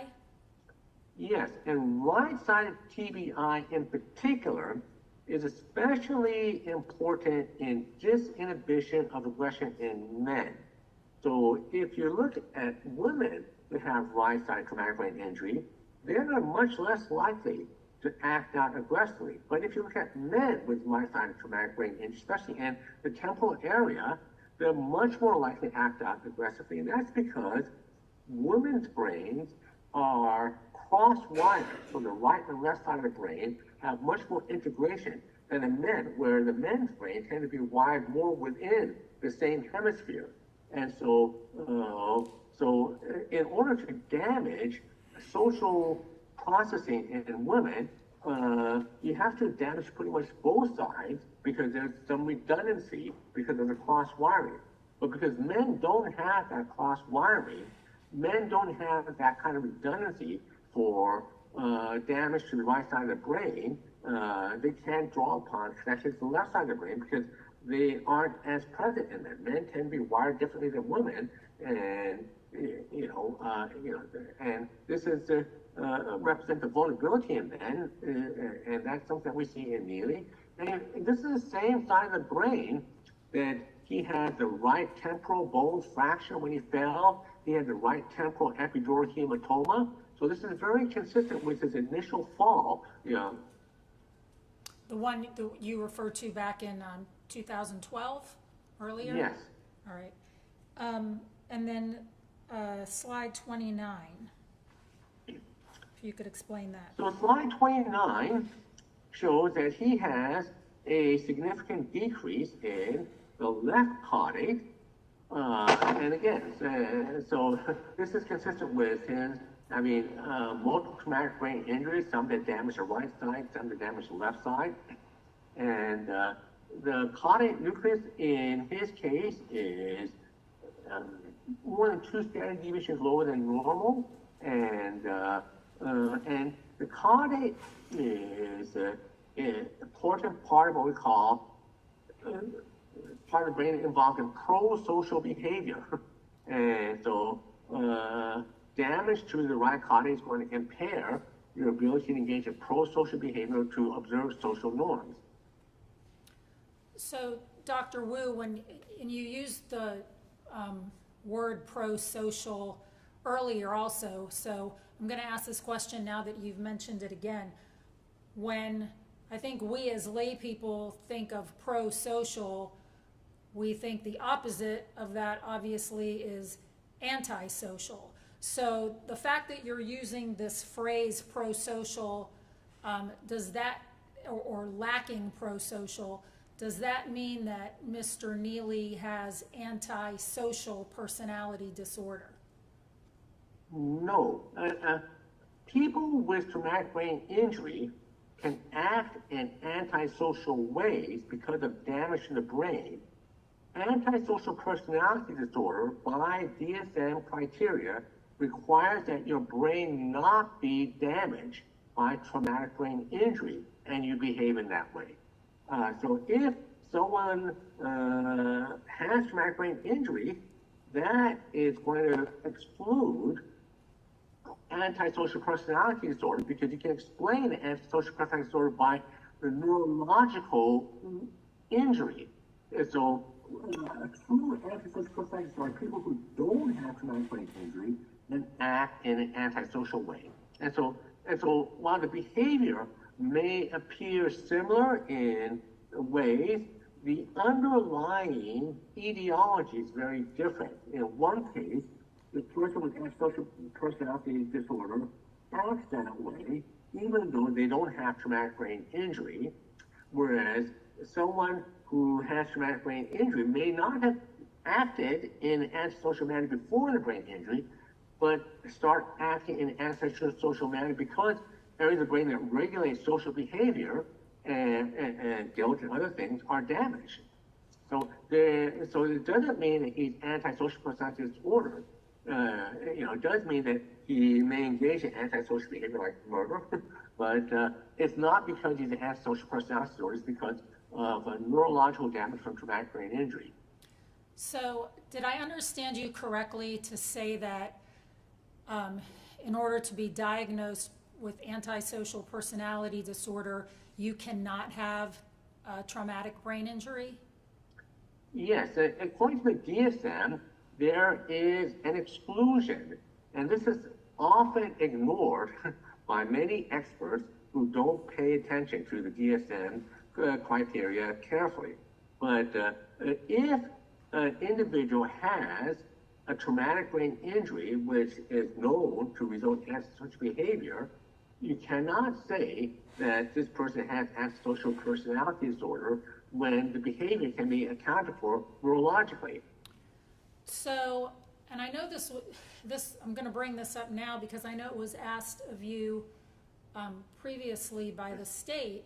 So, all these different abnormalities that you've seen in the scans of Mr. Nealy in separate parts, different areas of his brain, whether it be by PET scan or MRI, you've been asked as to each one of those, well, couldn't that be caused by something else? Couldn't it be congenital? And some of your answers to those questions were that, yes, it could be congenital, but that because all the different ones corroborate each other, all the different scans and the records with the scans corroborate each other, that points most likely to TBI. Did I summarize that correctly? Yes, I mean, for example, the neuropsychological testing with a very impaired visual recall, less than 1%. The very impaired Ray complex figure test, less than 1%. The discrepancy between the right brain IQ and the nonverbal and the verbal. Those are all classic neuropsychological signs of traumatic brain injuries. And so, and the brain imaging aligns with those, like a hand in glove. And so, in my opinion, while it's theoretically possible it could be congenital, I think it's very unlikely to be. I can't say it's absolutely impossible. I think it's much, much more likely that this is due to multiple traumatic brain injuries. All right, and then slides 30 and 31, I think you can take together as well to explain. Yeah, so slide 31 shows a putamen here, and it shows that there is a significant decrease in the left putamen, and there's a significant asymmetry. So typically, I take that back. There wasn't an asymmetry, but there was a significant decrease in the left putamen, which was significant. There was a decrease in the right putamen, wasn't quite, and actually, that was also significant. So actually, in this case, it was both the left and right putamen both show significant decrease, and the percentage change, he shows roughly a 26% decrease compared to normal control average is left putamen, and roughly 18% decrease in the right putamen. And these are much greater than what we see, for example, in FASD. In FASD, you see roughly a 10% decrease, and in major stress disorder, you see roughly a 2% decrease. So the fact that we're seeing 26%, 18%, this is much more consistent with the kind of decrease that we would see with traumatic brain injuries. Are these numbers also statistically much larger than you would see in most TBIs? I would say not. I would say they're consistent with most TBIs. It's the putamen. So I would say some of the other ones were much larger, like the onset of fasciculus. That was the one with the onset by chance of billions, but these are sort of in a typical range. All right, and if we go to,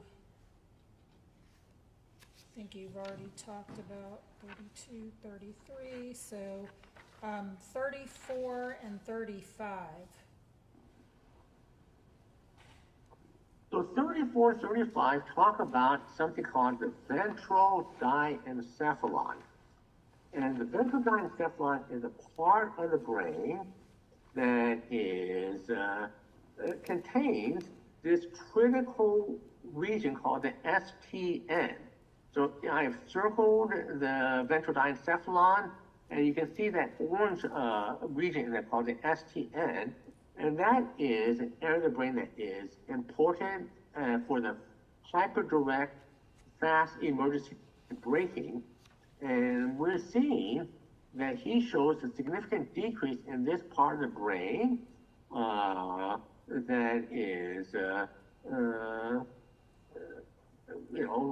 holds this important aggression checking system. And so this is the, another sort of correlate or another corroboration of the fact that he has multiple systems that normally regulate aggression, which have been damaged. And we're seeing abnormal shrinkage in this area, which would be highly consistent with traumatic brain injury. All right, and what is the importance of slide 36, where that says Jamie mental illness caused a lot of stress in Nealy? Well, we know that stress is another factor that can significantly increase the likelihood that someone will act aggressively. And that she had bipolar disorder, a history of self-injurious behavior. She wasn't taking her bipolar medication when she was pregnant. She was arrested for domestic violence. And so that stress was another additive factor that would make him more likely to act out aggressively than someone who wasn't stressed. All right, and then slides 38 and 39, if you could explain those. Well, so the epidemiological studies have looked at what we call the odds ratio of greater aggression with certain neurological psychiatric factors. And so if you look at people with a history of head injury, they're 3.3 times more likely to act out aggressively.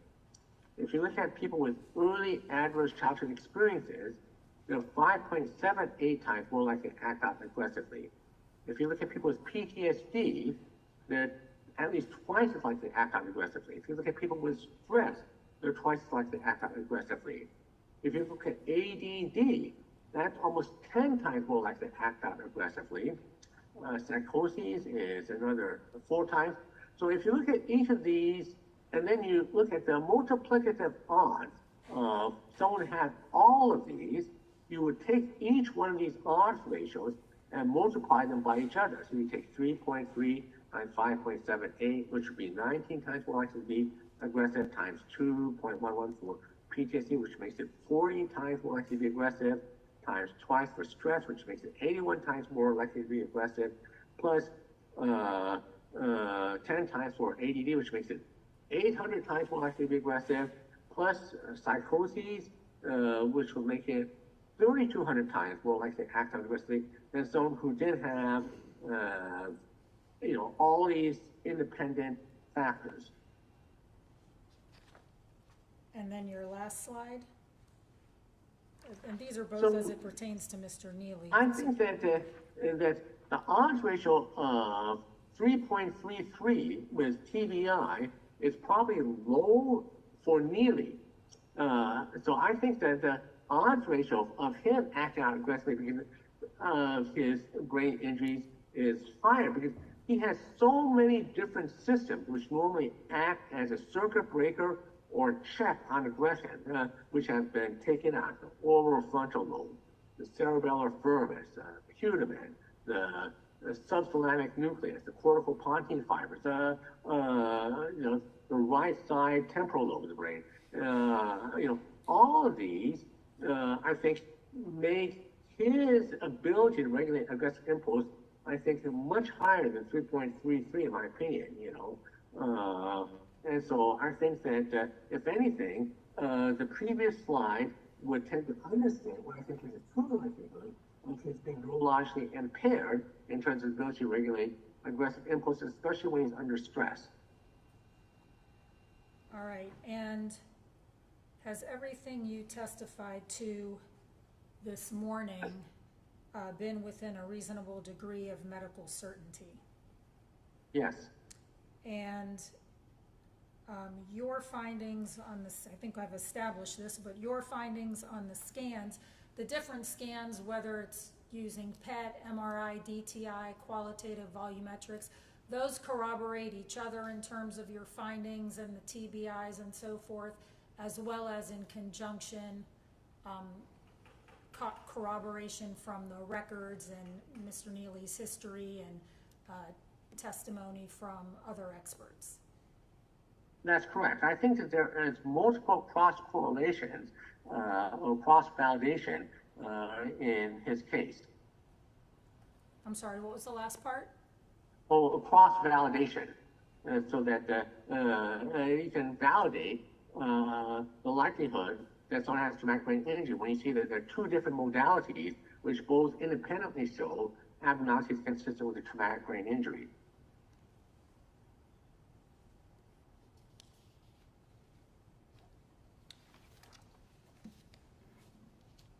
Judge, I don't have any other questions. The only thing I would do is admit Dr. Wu's PowerPoint into evidence. Okay, any objections, State?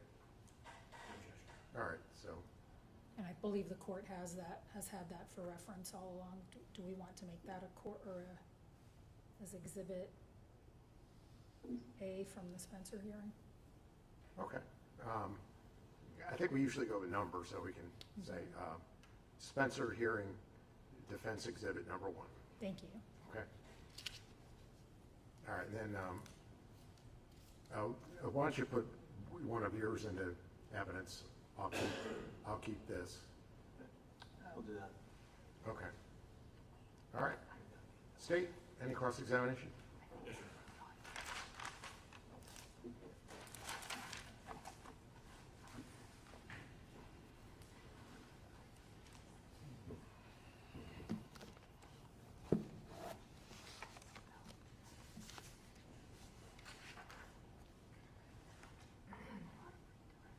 You may proceed.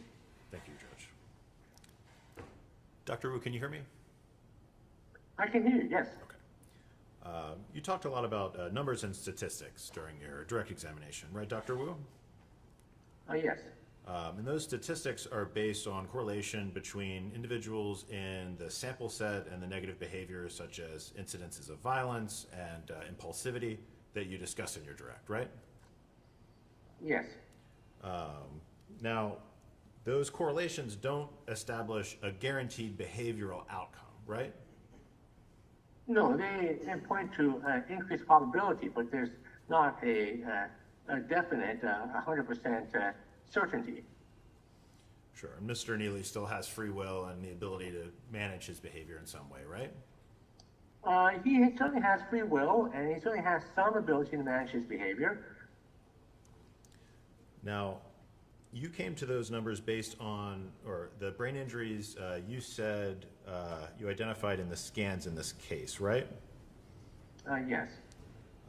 Now, you didn't conduct any of those scans yourself, did you? No. And you were not present at the time that any of those scans were conducted either, right? No. And you have to rely on the assumption that the scans were performed properly because no one has told you that they were not, correct?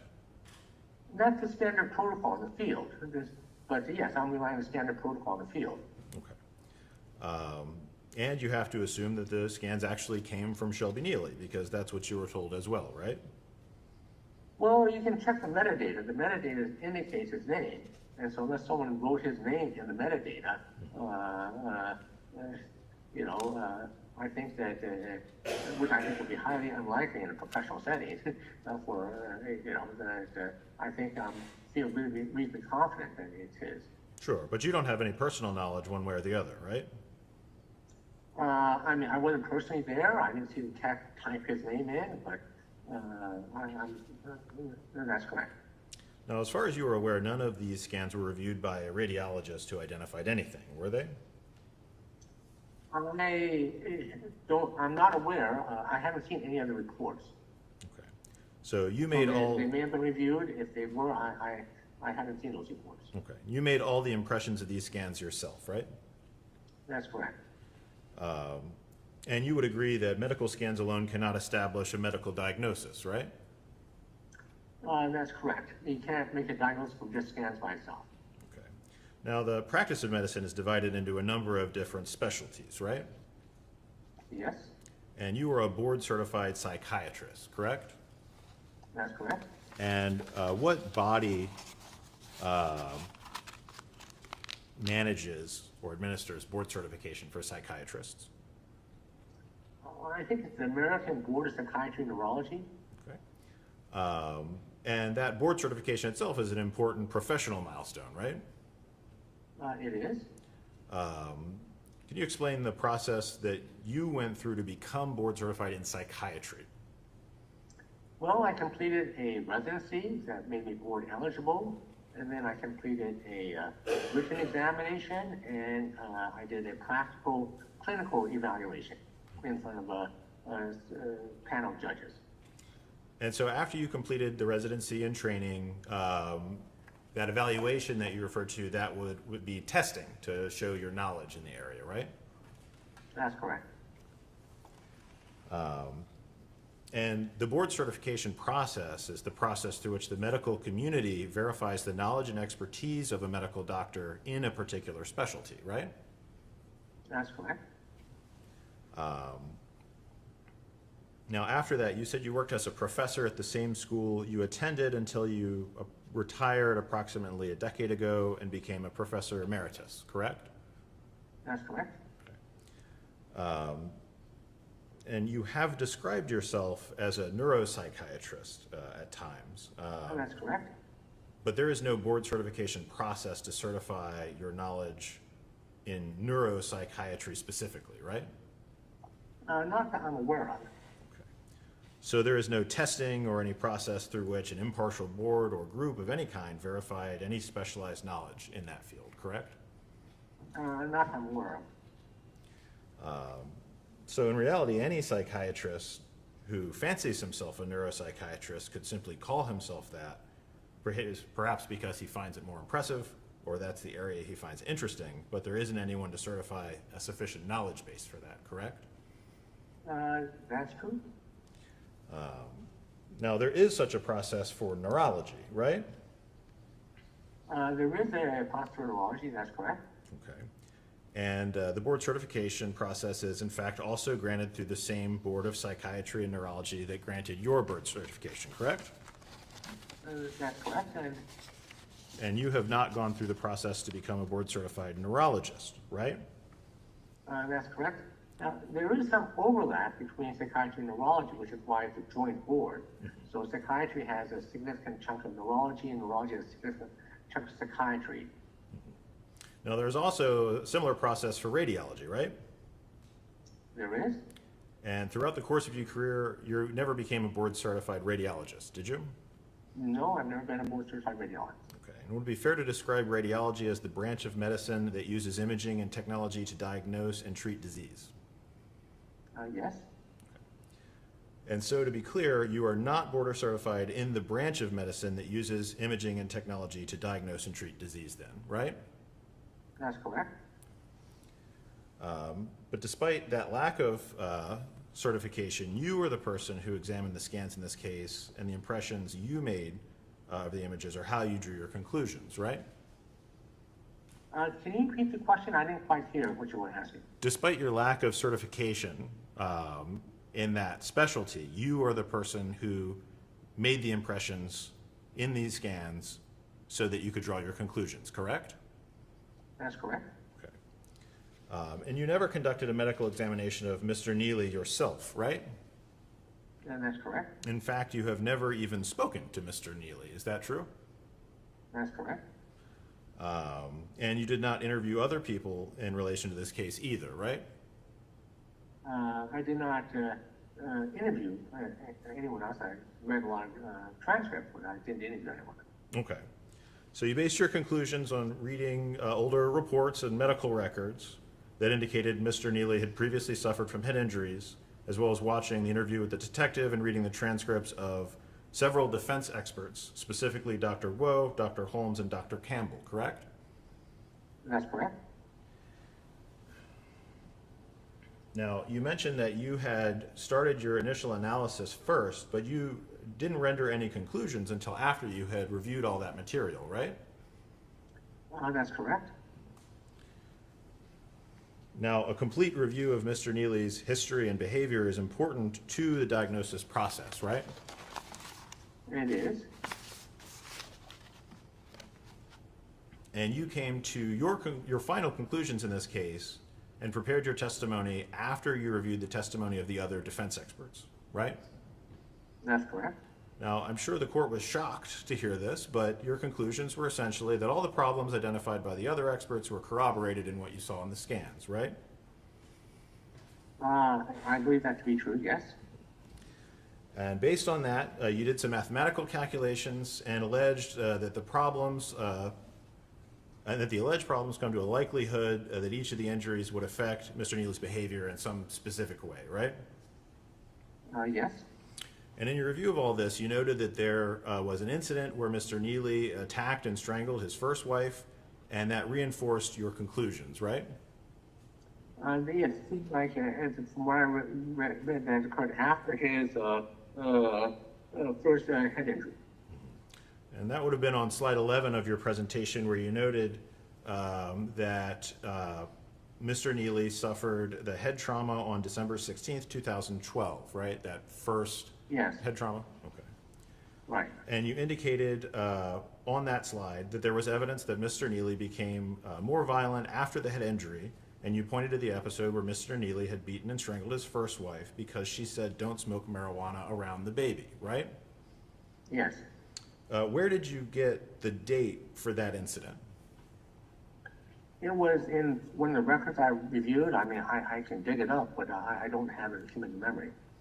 Would it surprise you to learn that the records, the medical records that you were provided, actually show the incident where Mr. Nealy beat and strangled his first wife occurred on October 27th, 2012, not 2013 as you put on your slide? It's possible that there may have been a clerical error in my part. So those same medical records that are already in evidence in this case indicate that that incident happened 2 months before Mr. Nealy's noted head injury. Okay. Now, wouldn't that impact your conclusion about escalating violent behavior afterwards? It would, yes, And in reality, that episode demonstrates that Mr. Nealy had the same violent tendencies before his alleged head trauma, doesn't it? If what you're saying is correct, that the dates were prior to the head injury, then that would be correct. Okay. And that is, of course, the opposite of the conclusion you drew on the slide about the evidentiary value of that incident in your presentation, correct? That's correct. Okay. Now, the conclusions that you drew in this case are based on statistical calculations that the computer made based on the information provided, right? Yes. Okay. And the input for those findings are based on your readings from the scans in this case, right? Yes. Okay. And those statistics are generated based on statistical samples that are compiled and maintained on the computer, right? Yes. And then the computer does the math for you based on what you've entered in, correct? Yes.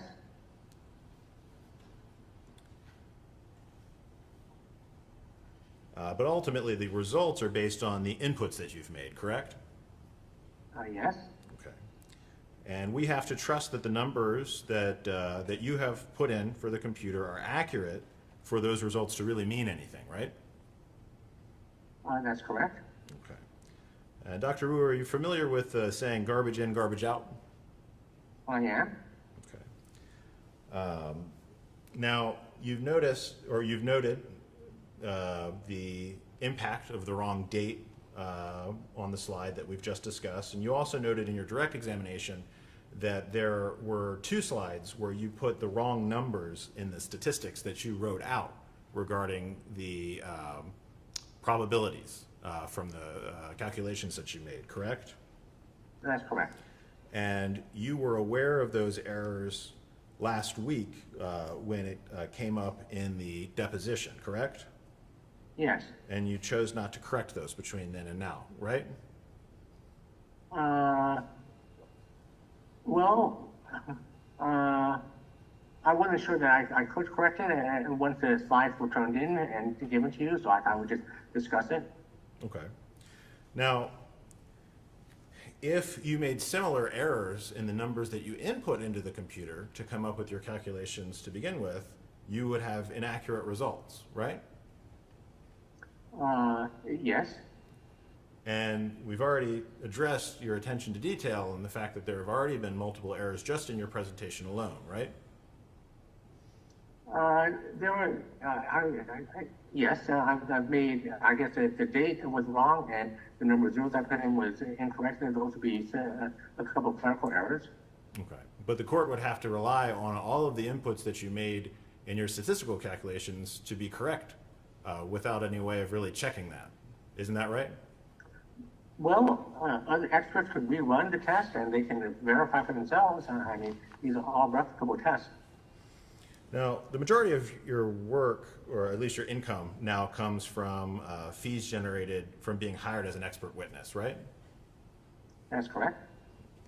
And of that, about 35% of your work is civil, and about 65% of your work is criminal, right? Yes. Okay. And in your work in criminal cases, a whopping 0% of that has ever been on behalf of prosecutors' offices, right? I've never been asked by state attorneys. I'm not adverse to working with them. All right. No, it's slightly entertaining, so I'll overrule you. Well, good to know for the future, I guess. And you make a lot of money through your work on behalf of defendants, right, Dr. Wu? I make my living through as expert witness, currently, yes. And in fact, in this case, despite never actually sitting down or speaking with Mr. Nealy, you've testified about your medical diagnosis based on the reports and transcripts that you reviewed, and you expect to make approximately $20,000 for your participation in this case, right? That would be based on time spent in researching, yes. And you have a financial interest in continuing to get hired to testify like this, right? Yes. Now, based on your impressions from the scans and the mathematical calculations you made in relation, that hiring, the decision that attorneys will hire you as an expert, come down to the scans and the mathematical calculations you make in relation to your impressions and what that means, right? See, can you rephrase the question? I'm not quite sure I understand exactly what you were asking. When you're hired as an expert witness, it's essentially for this purpose, for reviewing these scans and making mathematical calculations based on them. Is that right? Well, I'm hired to do a statistical analysis of the scans and determine if there are abnormalities that could be correlated with behavior and history. And that's despite the fact that you're not board certified as either a radiologist or neurologist, right? Only as a psychiatrist? That's correct. And you mentioned previously that you had training in statistical analysis of scans and images, right? And that's what I've been doing most of my career as a professor. So that's specifically related to the statistics, the math component of all this, right? Image analysis and brain and neurological psychiatric disorders. Now, you ultimately came to various conclusions about the likelihood that certain findings you claim to have seen in the images you reviewed would correspond to certain behavioral differences, right? That's based on the literature, yes. And you noted in your conclusions in page 38 of your presentation that each of the various neuropsych factors make it more likely that Mr. Nealy would act out aggressively than someone without the risk factors that were identified, right? That's correct. And each of those factors make it more likely by single-digit factors. So the first factor was 3.3, the second was 5.78, third was 2.11, etc., right? That's correct. And those factors were things like the TBI, stress, ADD, and things of that nature, right? Yes. In fact, you had a multiplier of 9.8 because of the ADD specifically, right? That's correct. And you also had factors noted for psychosis, which you multiplied your total number by 4 based on that, right? That was one possible additional factor that was mentioned in some of the records. So you included that because you felt that it was possible Mr. Nealy might have had psychosis at some point, right? Yes, it was mentioned by one of in the record by one of the, I guess, treaters or. And I believe that you said that it was based on your understanding that at least one individual raised the issue that Nealy may have had some form of psychosis at some point in those records, right?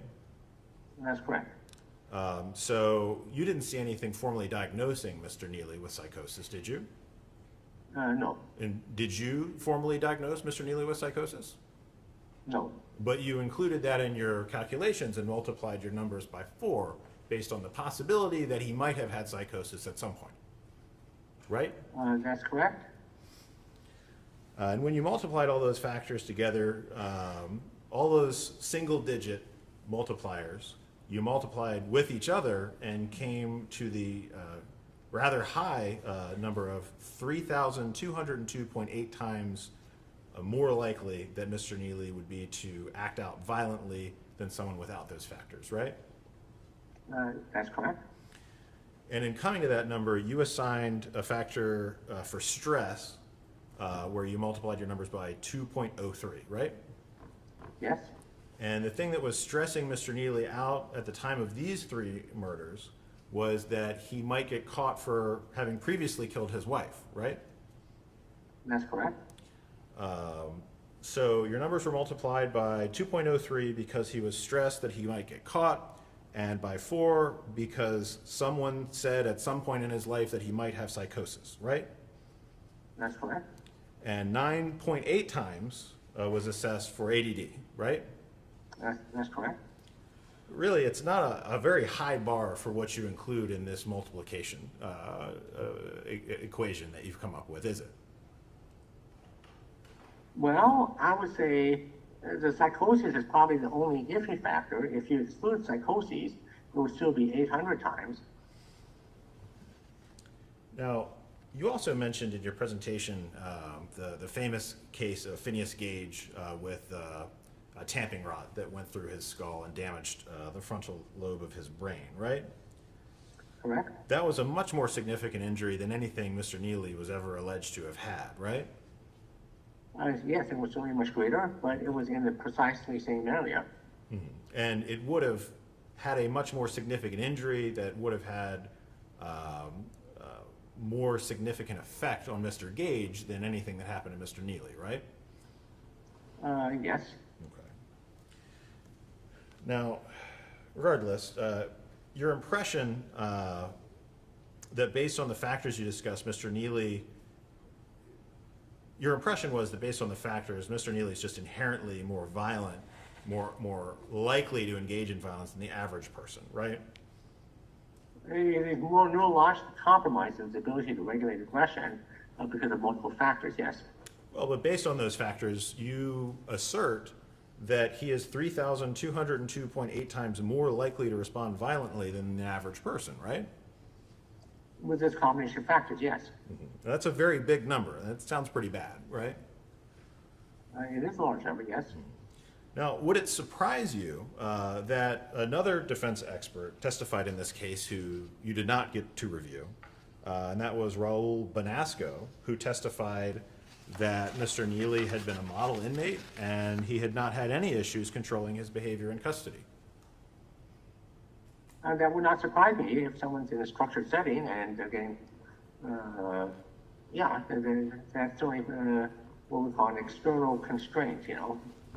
Well, wouldn't his ability to conform his behavior to the expectations be a relevant factor in determining his behavior and coming to the conclusions that you came to in this case? You mean the fact that he was able to conform his behavior in prison? Yes, in custody and jail. Well, I mean, in a constrained environment where things are highly regulated, individuals are much less likely to act out. Well, would it surprise you that the other expert, Raul Benasco, testified regarding the frequency of behavioral problems in custody in the jail, including in segregated, highly confined custody like Mr. Nealy has been? So exactly what was the question? Would that surprise you? That other individuals have trouble regulating their impulses and becoming violent, whereas Mr. Nealy did not while in custody? I'm going to object as to that not being. I wouldn't be surprised if other individuals might have Yes. trouble. Hang on a second. I'm going to object to the mischaracterization of Benasco's testimony. All right, well, I'll allow you to ask about it on redirect. So you may continue. What's that, Judge? You may continue. Dr. Wu, you may answer the question. Yeah, it wouldn't surprise me that some individuals might have trouble controlling their behavior in prison, whereas others may be able to. And that is bearing in mind that you assert that Mr. Nealy is 3,202.8 times more likely to respond violently to circumstances, correct? And that's correct.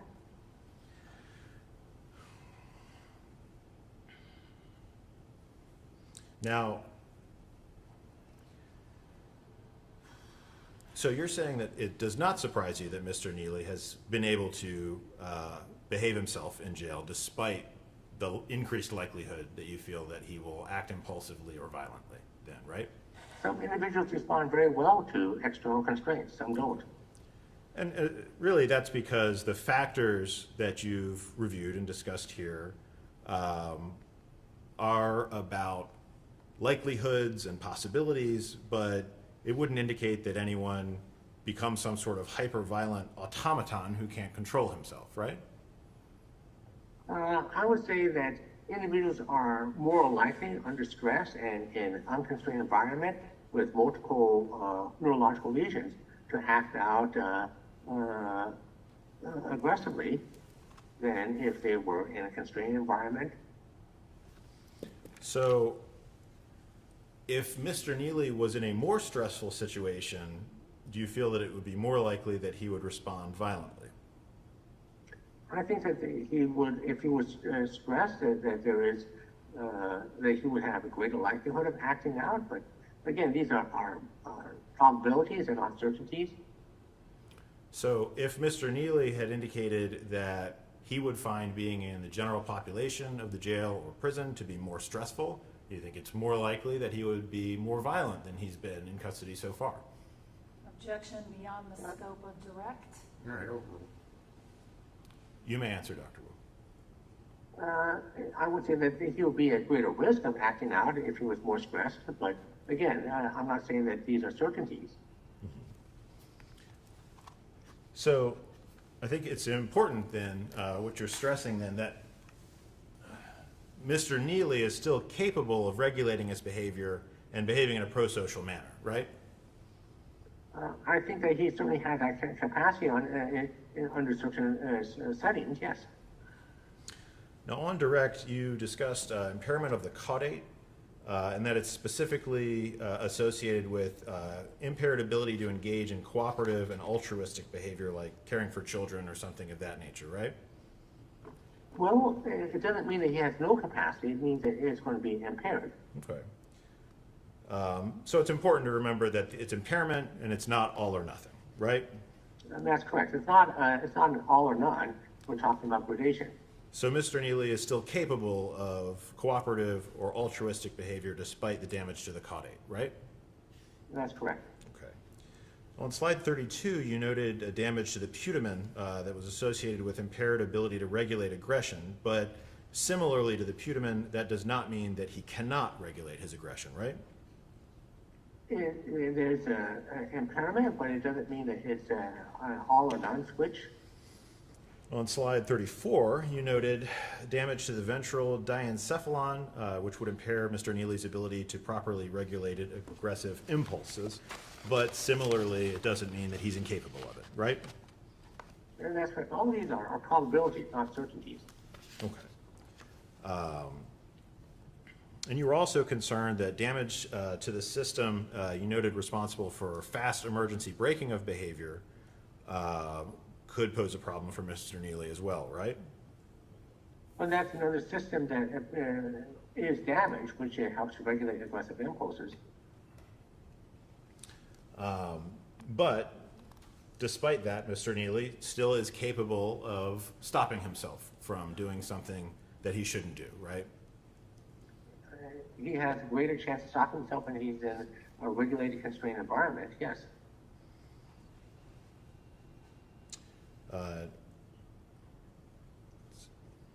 And you are aware of the circumstances of the 3 murders that we're here for today, as you discussed on your direct examination, right, Dr. Wu? Yes, I'm familiar with the facts of the murder. And even if the issues you identified reduced Mr. Nealy's ability to regulate impulsive aggressive behavior, the circumstances of the case before us today were not a spur-of-the-moment impulsive act, right? They were not a spur-of-the-moment impulsive act. They were an expression of a long-term impulsive act. Mm-hmm. And you feel that it is a long-term impulsive act because it was a bad plan, right? I think that clearly it's something that was an inappropriate aggressive impulse that he was harboring for an extended period of time. But I think that it was, in my opinion, a stupid plan. But a stupid plan is still a plan, right? It's still a plan, yes. It doesn't mean that he's incapable of planning. Mm-hmm. It's just that, he has what we would call myopia for consequences. Mm-hmm. And in this case, his original bad plan to try to get away with killing his wife, he carried out over the course of about a year, almost a year. And the second plan, to kill his in-laws, took weeks, if not months, to carry out, right? Yes. And that's not really a fast emergency braking situation, is it, Dr. Wu? I would say that that's correct. This particular was not a fast emergency braking system, but I think that sometimes people might have a desire to do some harm, but then at the last second they might check themselves. I don't think he would have had any. I think his ability to check himself at the last second would have been impaired. So that would have been impaired, but he still would have had the ability to stop himself from going through with this decision many times over the course of weeks or months, right? Well, I think that he had this long-term aggressive impulse, which was not dampened by appropriate ability to process guilt and so many other systems that regulate aggression. And I think that it was a long-term, inappropriate aggressive impulse that was a result of neurological compromise to systems that normally regulate aggressive impulses.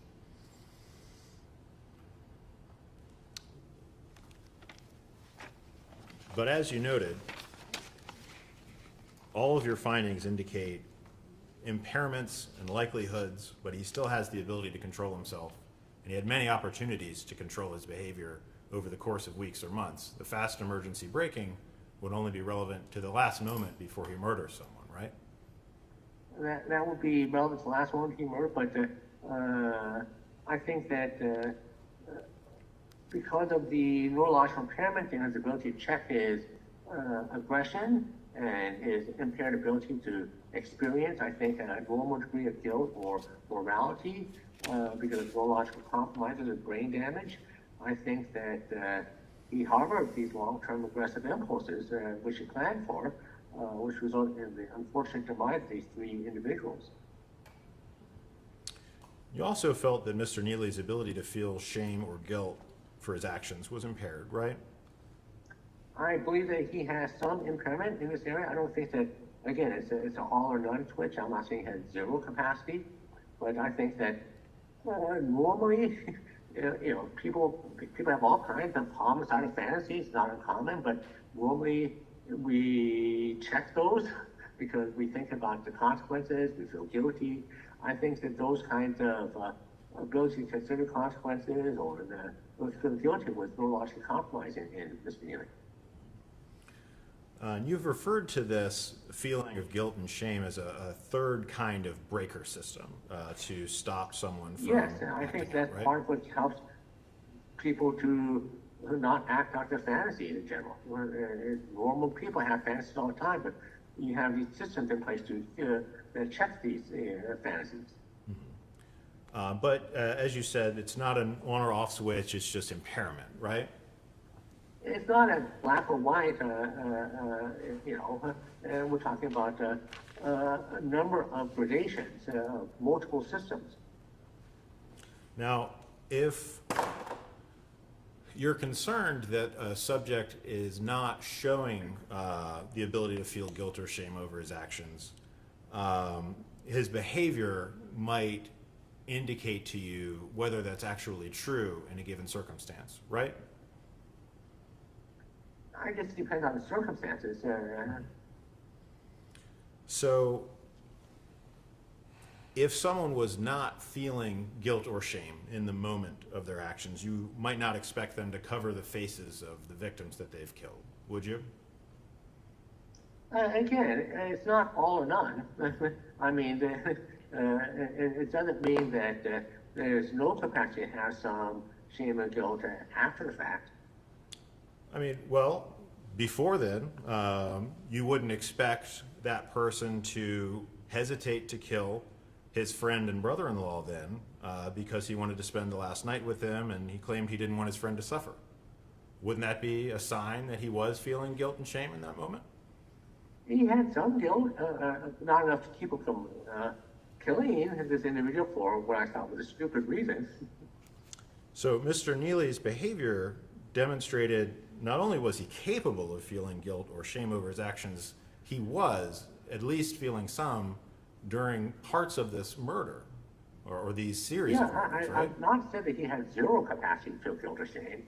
I'm just saying that he had enough, he was compromised to the point that he couldn't stop himself from carrying out these senseless, stupid murders, in my opinion, by what I think other people would have experienced as guilt, which would have kept them from doing this.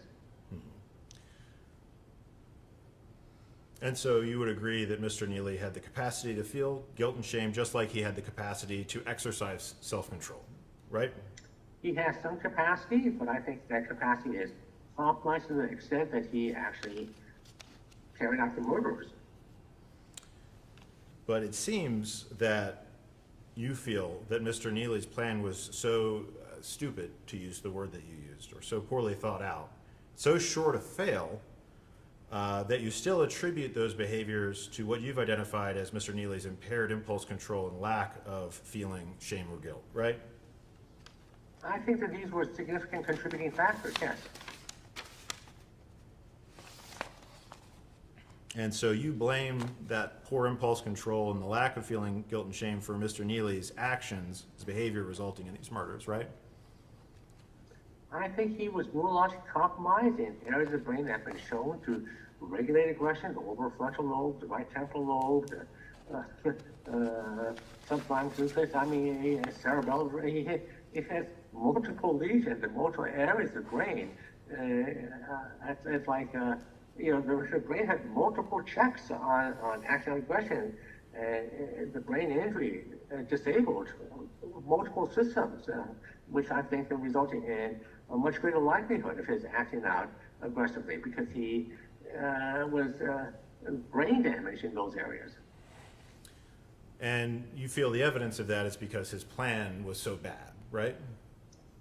I think it was not a very well thought out plan. I mean, it was certainly something that was, I think it was a stupid plan, in my opinion. Are you aware that Mr. Nealy has made bad plans throughout his life, even going back to childhood like this? That it seems to be a consistent part of his behavior? Well, I think that I would say that the bad plans that he may have had earlier in his life, I think prior to brain injuries, I don't think he would have killed individuals the way he did. Mm-hmm. But he still engaged in actions that were clear that the plans were poor, they were impulsive, they were poorly thought out, and they were doomed to fail. Getting a teenage girl pregnant so she wouldn't go off to college and leave him, choosing to be homeless, despite the hardships he says that put on him. These were all bad plans that he's done throughout the course of his entire life, right? Well, I mean, choosing to be homeless could in part be a result of trauma from being sexually abused and then finding out that his father committed suicide, and sometimes people who are traumatized, engage in self-defeating, self-punishing behaviors. But you would agree that evidence of behavior is part of the consideration in coming to your conclusions, right? Yeah, that's true. And the fact that Mr. Nealy has demonstrated poor choices and escalating bad behavior since childhood, well before any of these incidences that you've discussed of brain injury or PTSD, that this is just part of his personality. Bad decision making and poor planning is just who he is, not an injury. Well, we know that he's had ADHD. ADHD is clearly associated with bad planning. He had ADHD as a child, so people with ADHD are oftentimes very bad planners. And so he's had that pre-existing factor prior to the brain injuries. But then I think the brain injuries compound and exacerbate those tendencies. But if we're just talking about ADHD, we're talking about a factor of 9.8 times, not 3,202.8 times, more likely to That's happen, correct, right? but we're also talking about early life adversity in addition to ADHD. So, I think that those are additional factors that I think that preceded brain injuries. But I think the brain injuries, again, amplified, compounded, exaggerated pre-existing tendencies. But we know that Mr. Nealy has engaged in bad behaviors and impulsive, poorly thought out actions his whole life, regardless of how many times he's been hit in the head, right? Well, we know that people with ADHD oftentimes Objection, hold on, Dr. Wu. Objection, no foundation, and relevance as to that particular question. All right, I'll sustain the objection. Moment to confer, Your Honor. You may. Nothing further. All right, very good. All right, any redirect? Yes.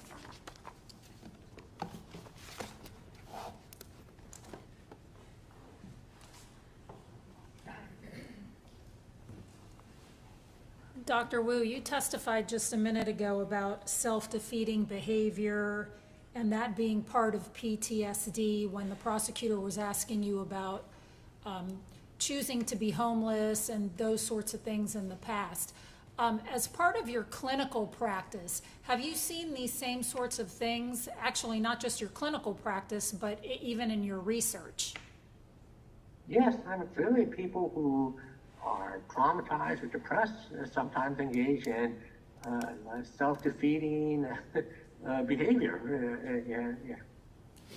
Now, over how many times have you been recognized as an expert in court, whether it be in Florida or other states or what have you, where you have been allowed to testify regarding your results of brain scans?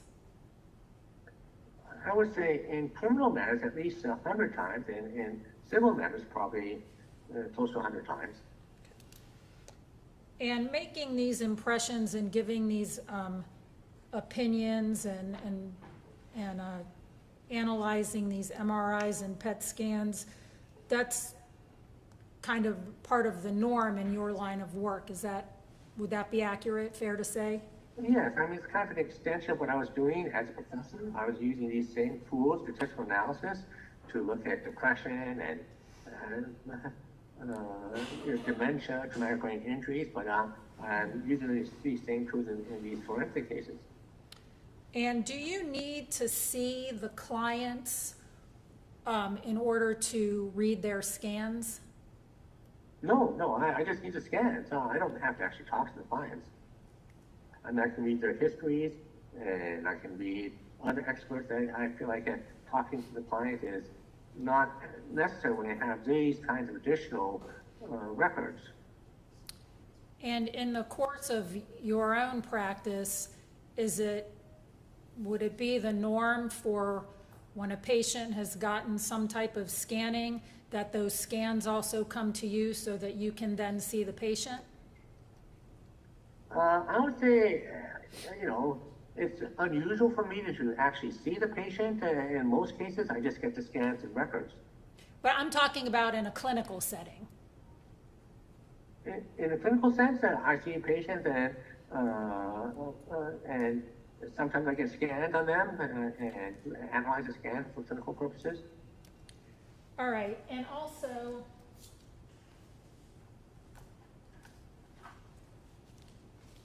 if we look at pages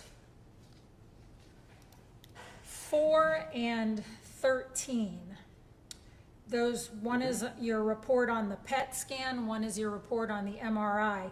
And if we look at page 4, the prosecutor asked you about what you reviewed and when you reviewed it. It indicates in those slides that clinical correlation is recommended. Records can be forwarded for clinical correlation, correct? Yes. So these two slides or reports that you did, so to speak, were done, and then clinical correlation was recommended, which you then did using the records and the testimony and so forth, right? That's correct. I did the analysis before reviewing the records. And those records and history that you received and so forth corroborated the scans that you statistically analyzed and otherwise. Is that fair? Yes, I would say that there was a lot of corroboration between his clinical history, neuropsychological testing, the other experts, and the scans.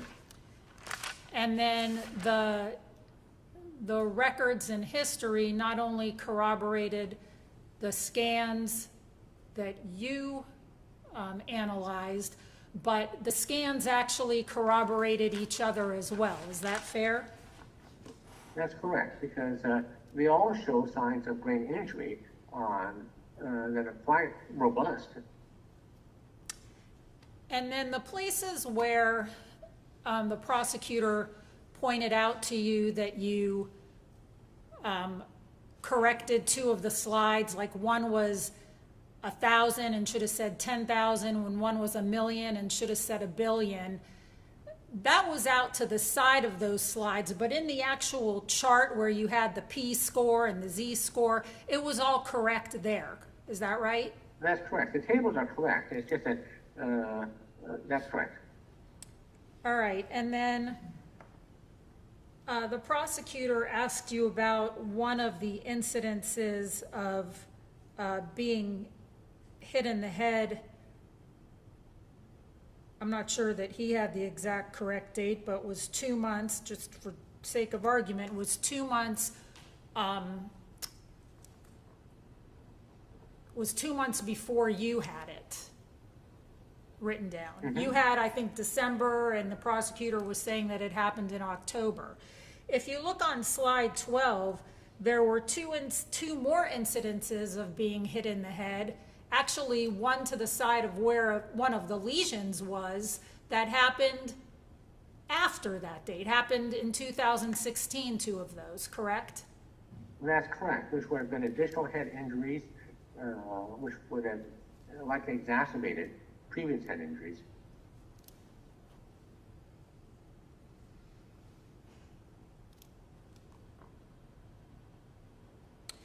And you talked about the stress on Mr. Nealy, And one of the stressors you actually mentioned in your deposition had to do with his fear of his kids, is that correct? Yes, that's what I read somewhere.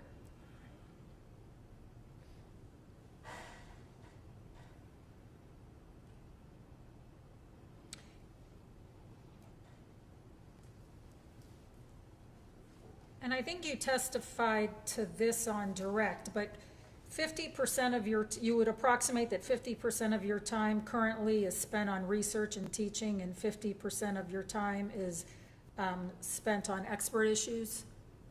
Yes, that would be approximately correct, yes,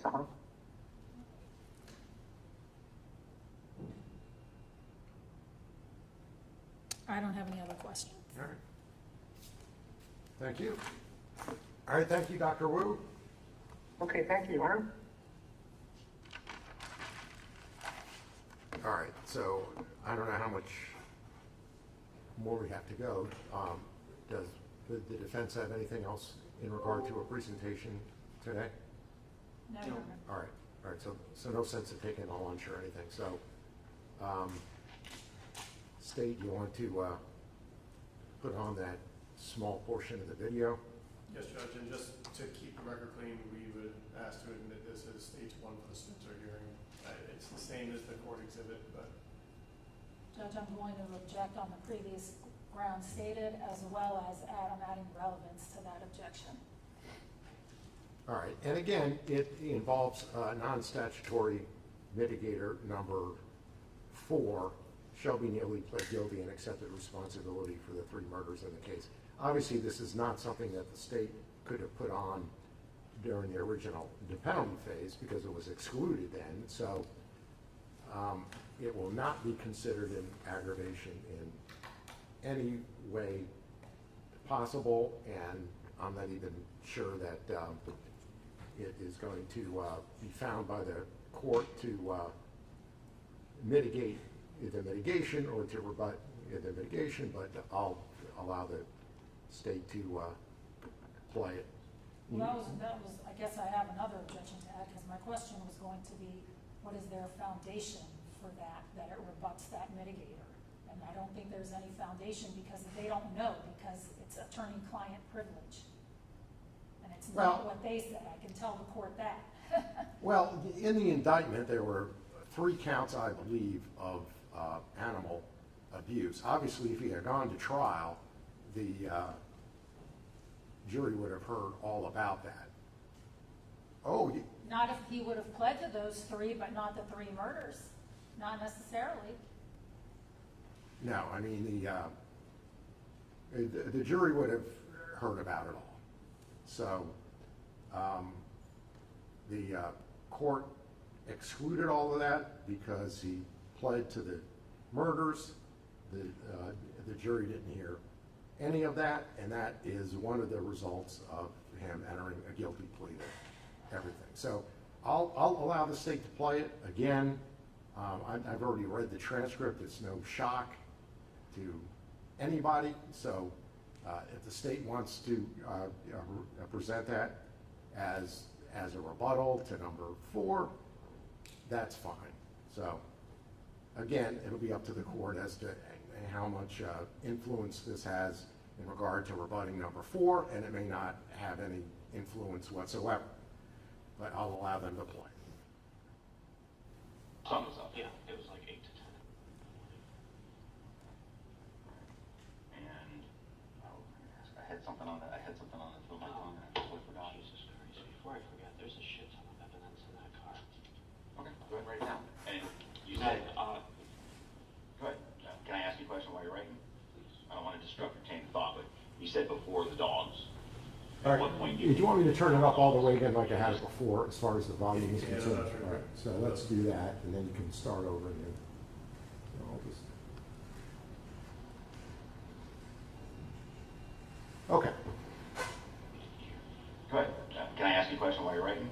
Please. I don't want to disrupt your chain of thought, but you said before the dogs. At what point do you think that you kill the dogs? Because you said it was like right before you left the house. So, the dog that was by the woman, or by Laura, he died on his own, basically. So So I put, no, he had diabetes, and I didn't know how to like Do the insulin? administer that stuff. Okay, So is that one of the ones in the, because there was one dog in a garbage bag, another dog in a garbage bag, and there was one in a rug. this is the one on the rug. The one in the rug died on his own because you didn't give him his insulin. Well, he didn't die on. He was dying. Okay. And then I put him out of his misery. How did you do that? I just whacked him once with the side of the hammer, and he instantly died. Okay. I knew that he would die instantly, being that he was a small breed and everything. Okay. As far as the other dogs go, they got put in the bag the last night, and they suffocated and everything. Okay, so you didn't hit him with the hammer, you just tied the bag shut and suffocated him. Okay. Because I examined the dogs, I mean, I couldn't see any, like, obvious damage. So that was one of my theories, was that they suffocated. The only thing was... And that's a judge. Okay. All right. Anything else from? May I approach the court just to give the exhibit? Yes. And to be clear, defense is not objecting to authentication, correct? I'm sorry. You're not objecting to authentication. I understand you have other objections, but No, that's an accurate rendition of the interview. Okay. All right, so this is State's Exhibit number 1 for the Spencer hearing. nothing else from the state judge. All right, so anything else from anybody, except we need to schedule a couple of dates in the future. Anything else? Judge, I'm going to see if the copy of the PowerPoint that I shared with the court reporter, if I can maybe use that to introduce, and then I can give her a digital copy. She nods that that's something that we can do. So Okay, we'll very do good. that. And then the only other thing would be scheduling purposes. Right. All right, so we need to schedule a date when you can submit a brief, I guess.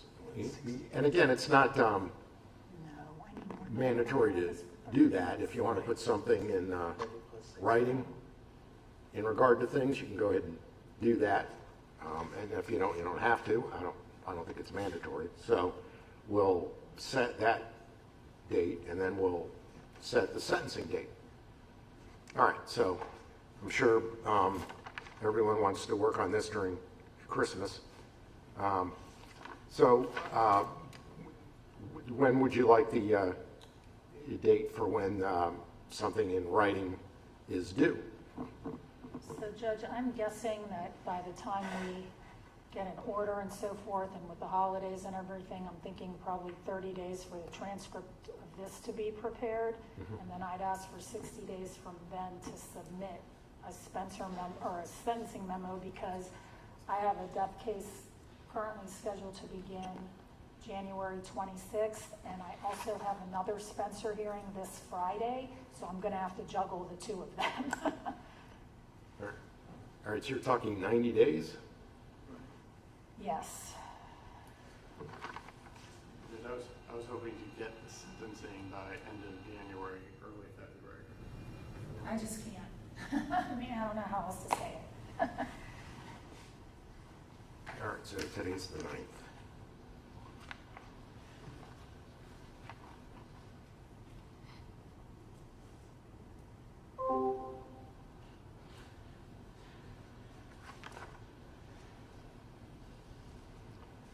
Can we at least get the brief in by February 27, the end of February?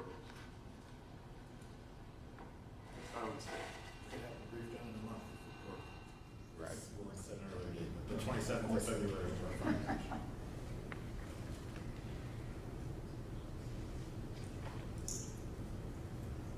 Is that okay?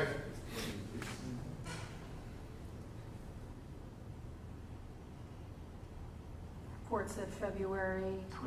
27, so the last work day of February. Can we, yeah, can we make it March 2nd instead? I mean, it gives us that weekend to, it's not a huge difference. All right. For us, it's a huge difference. It gives us one more weekend to get it done. All right, March 2 by 5 o'clock, how about that? That's perfect. All right, and then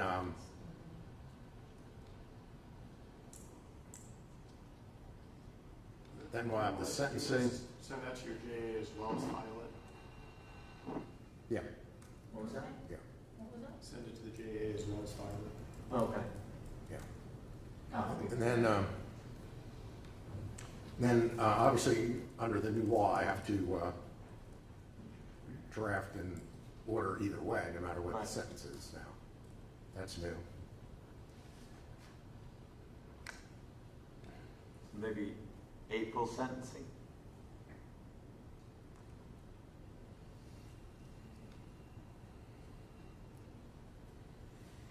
All right, maybe Friday, April the 10th, how's that? Because the 3rd is Good Friday.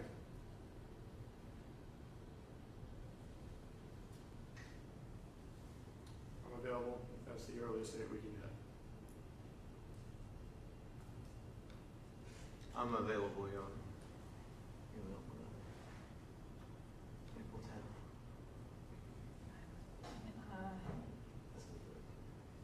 No, I know, but Oh. not the case. Oh, I It's see. the 13th. Yeah, I'm available. All right. Yeah, I mean, there's really not much for you to do. Right. No, it's just, I have a death case that starts on the 13th, and I know we're usually doing hearings like the whole end of the prior week. That's why I was, All right. So let's do it at 1:30, okay, so that we're here by ourselves and there's not going to be a huge group in here on other cases. Yes. so April 10th at 1:30? Right. And will it be in your regular courtroom, or do we not know yet? Well, the victim's family will probably be here for that, so there may be a number of people. So why don't we do it in here? Okay. It's better if it's all spread out, I think, and we're not all close to each other. In other words, the victim's family and the defendant being very close, like in courtroom 9. And I believe during the course of the sentencing in front of the jury that the court indicated that the victim's family would be able to speak. And I know that it's not going to weigh on the court's decision, but I know that they desire to do so. All right, and it's definitely not going to weigh on the court's decision because the court will have the order done by then, either way, either life or death. So, I mean, they do have the right to speak, so I'll allow them to speak. Let them know we're not going to have a situation like you see on TV, is sometimes in other jurisdictions where they're yelling and screaming at the defendant. Have them address the court. Obviously, they did fine during the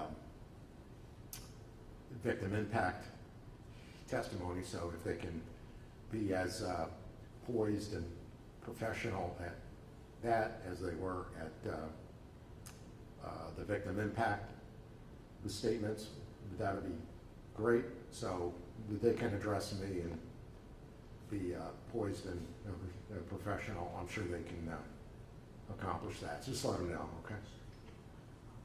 Thank you, Judge.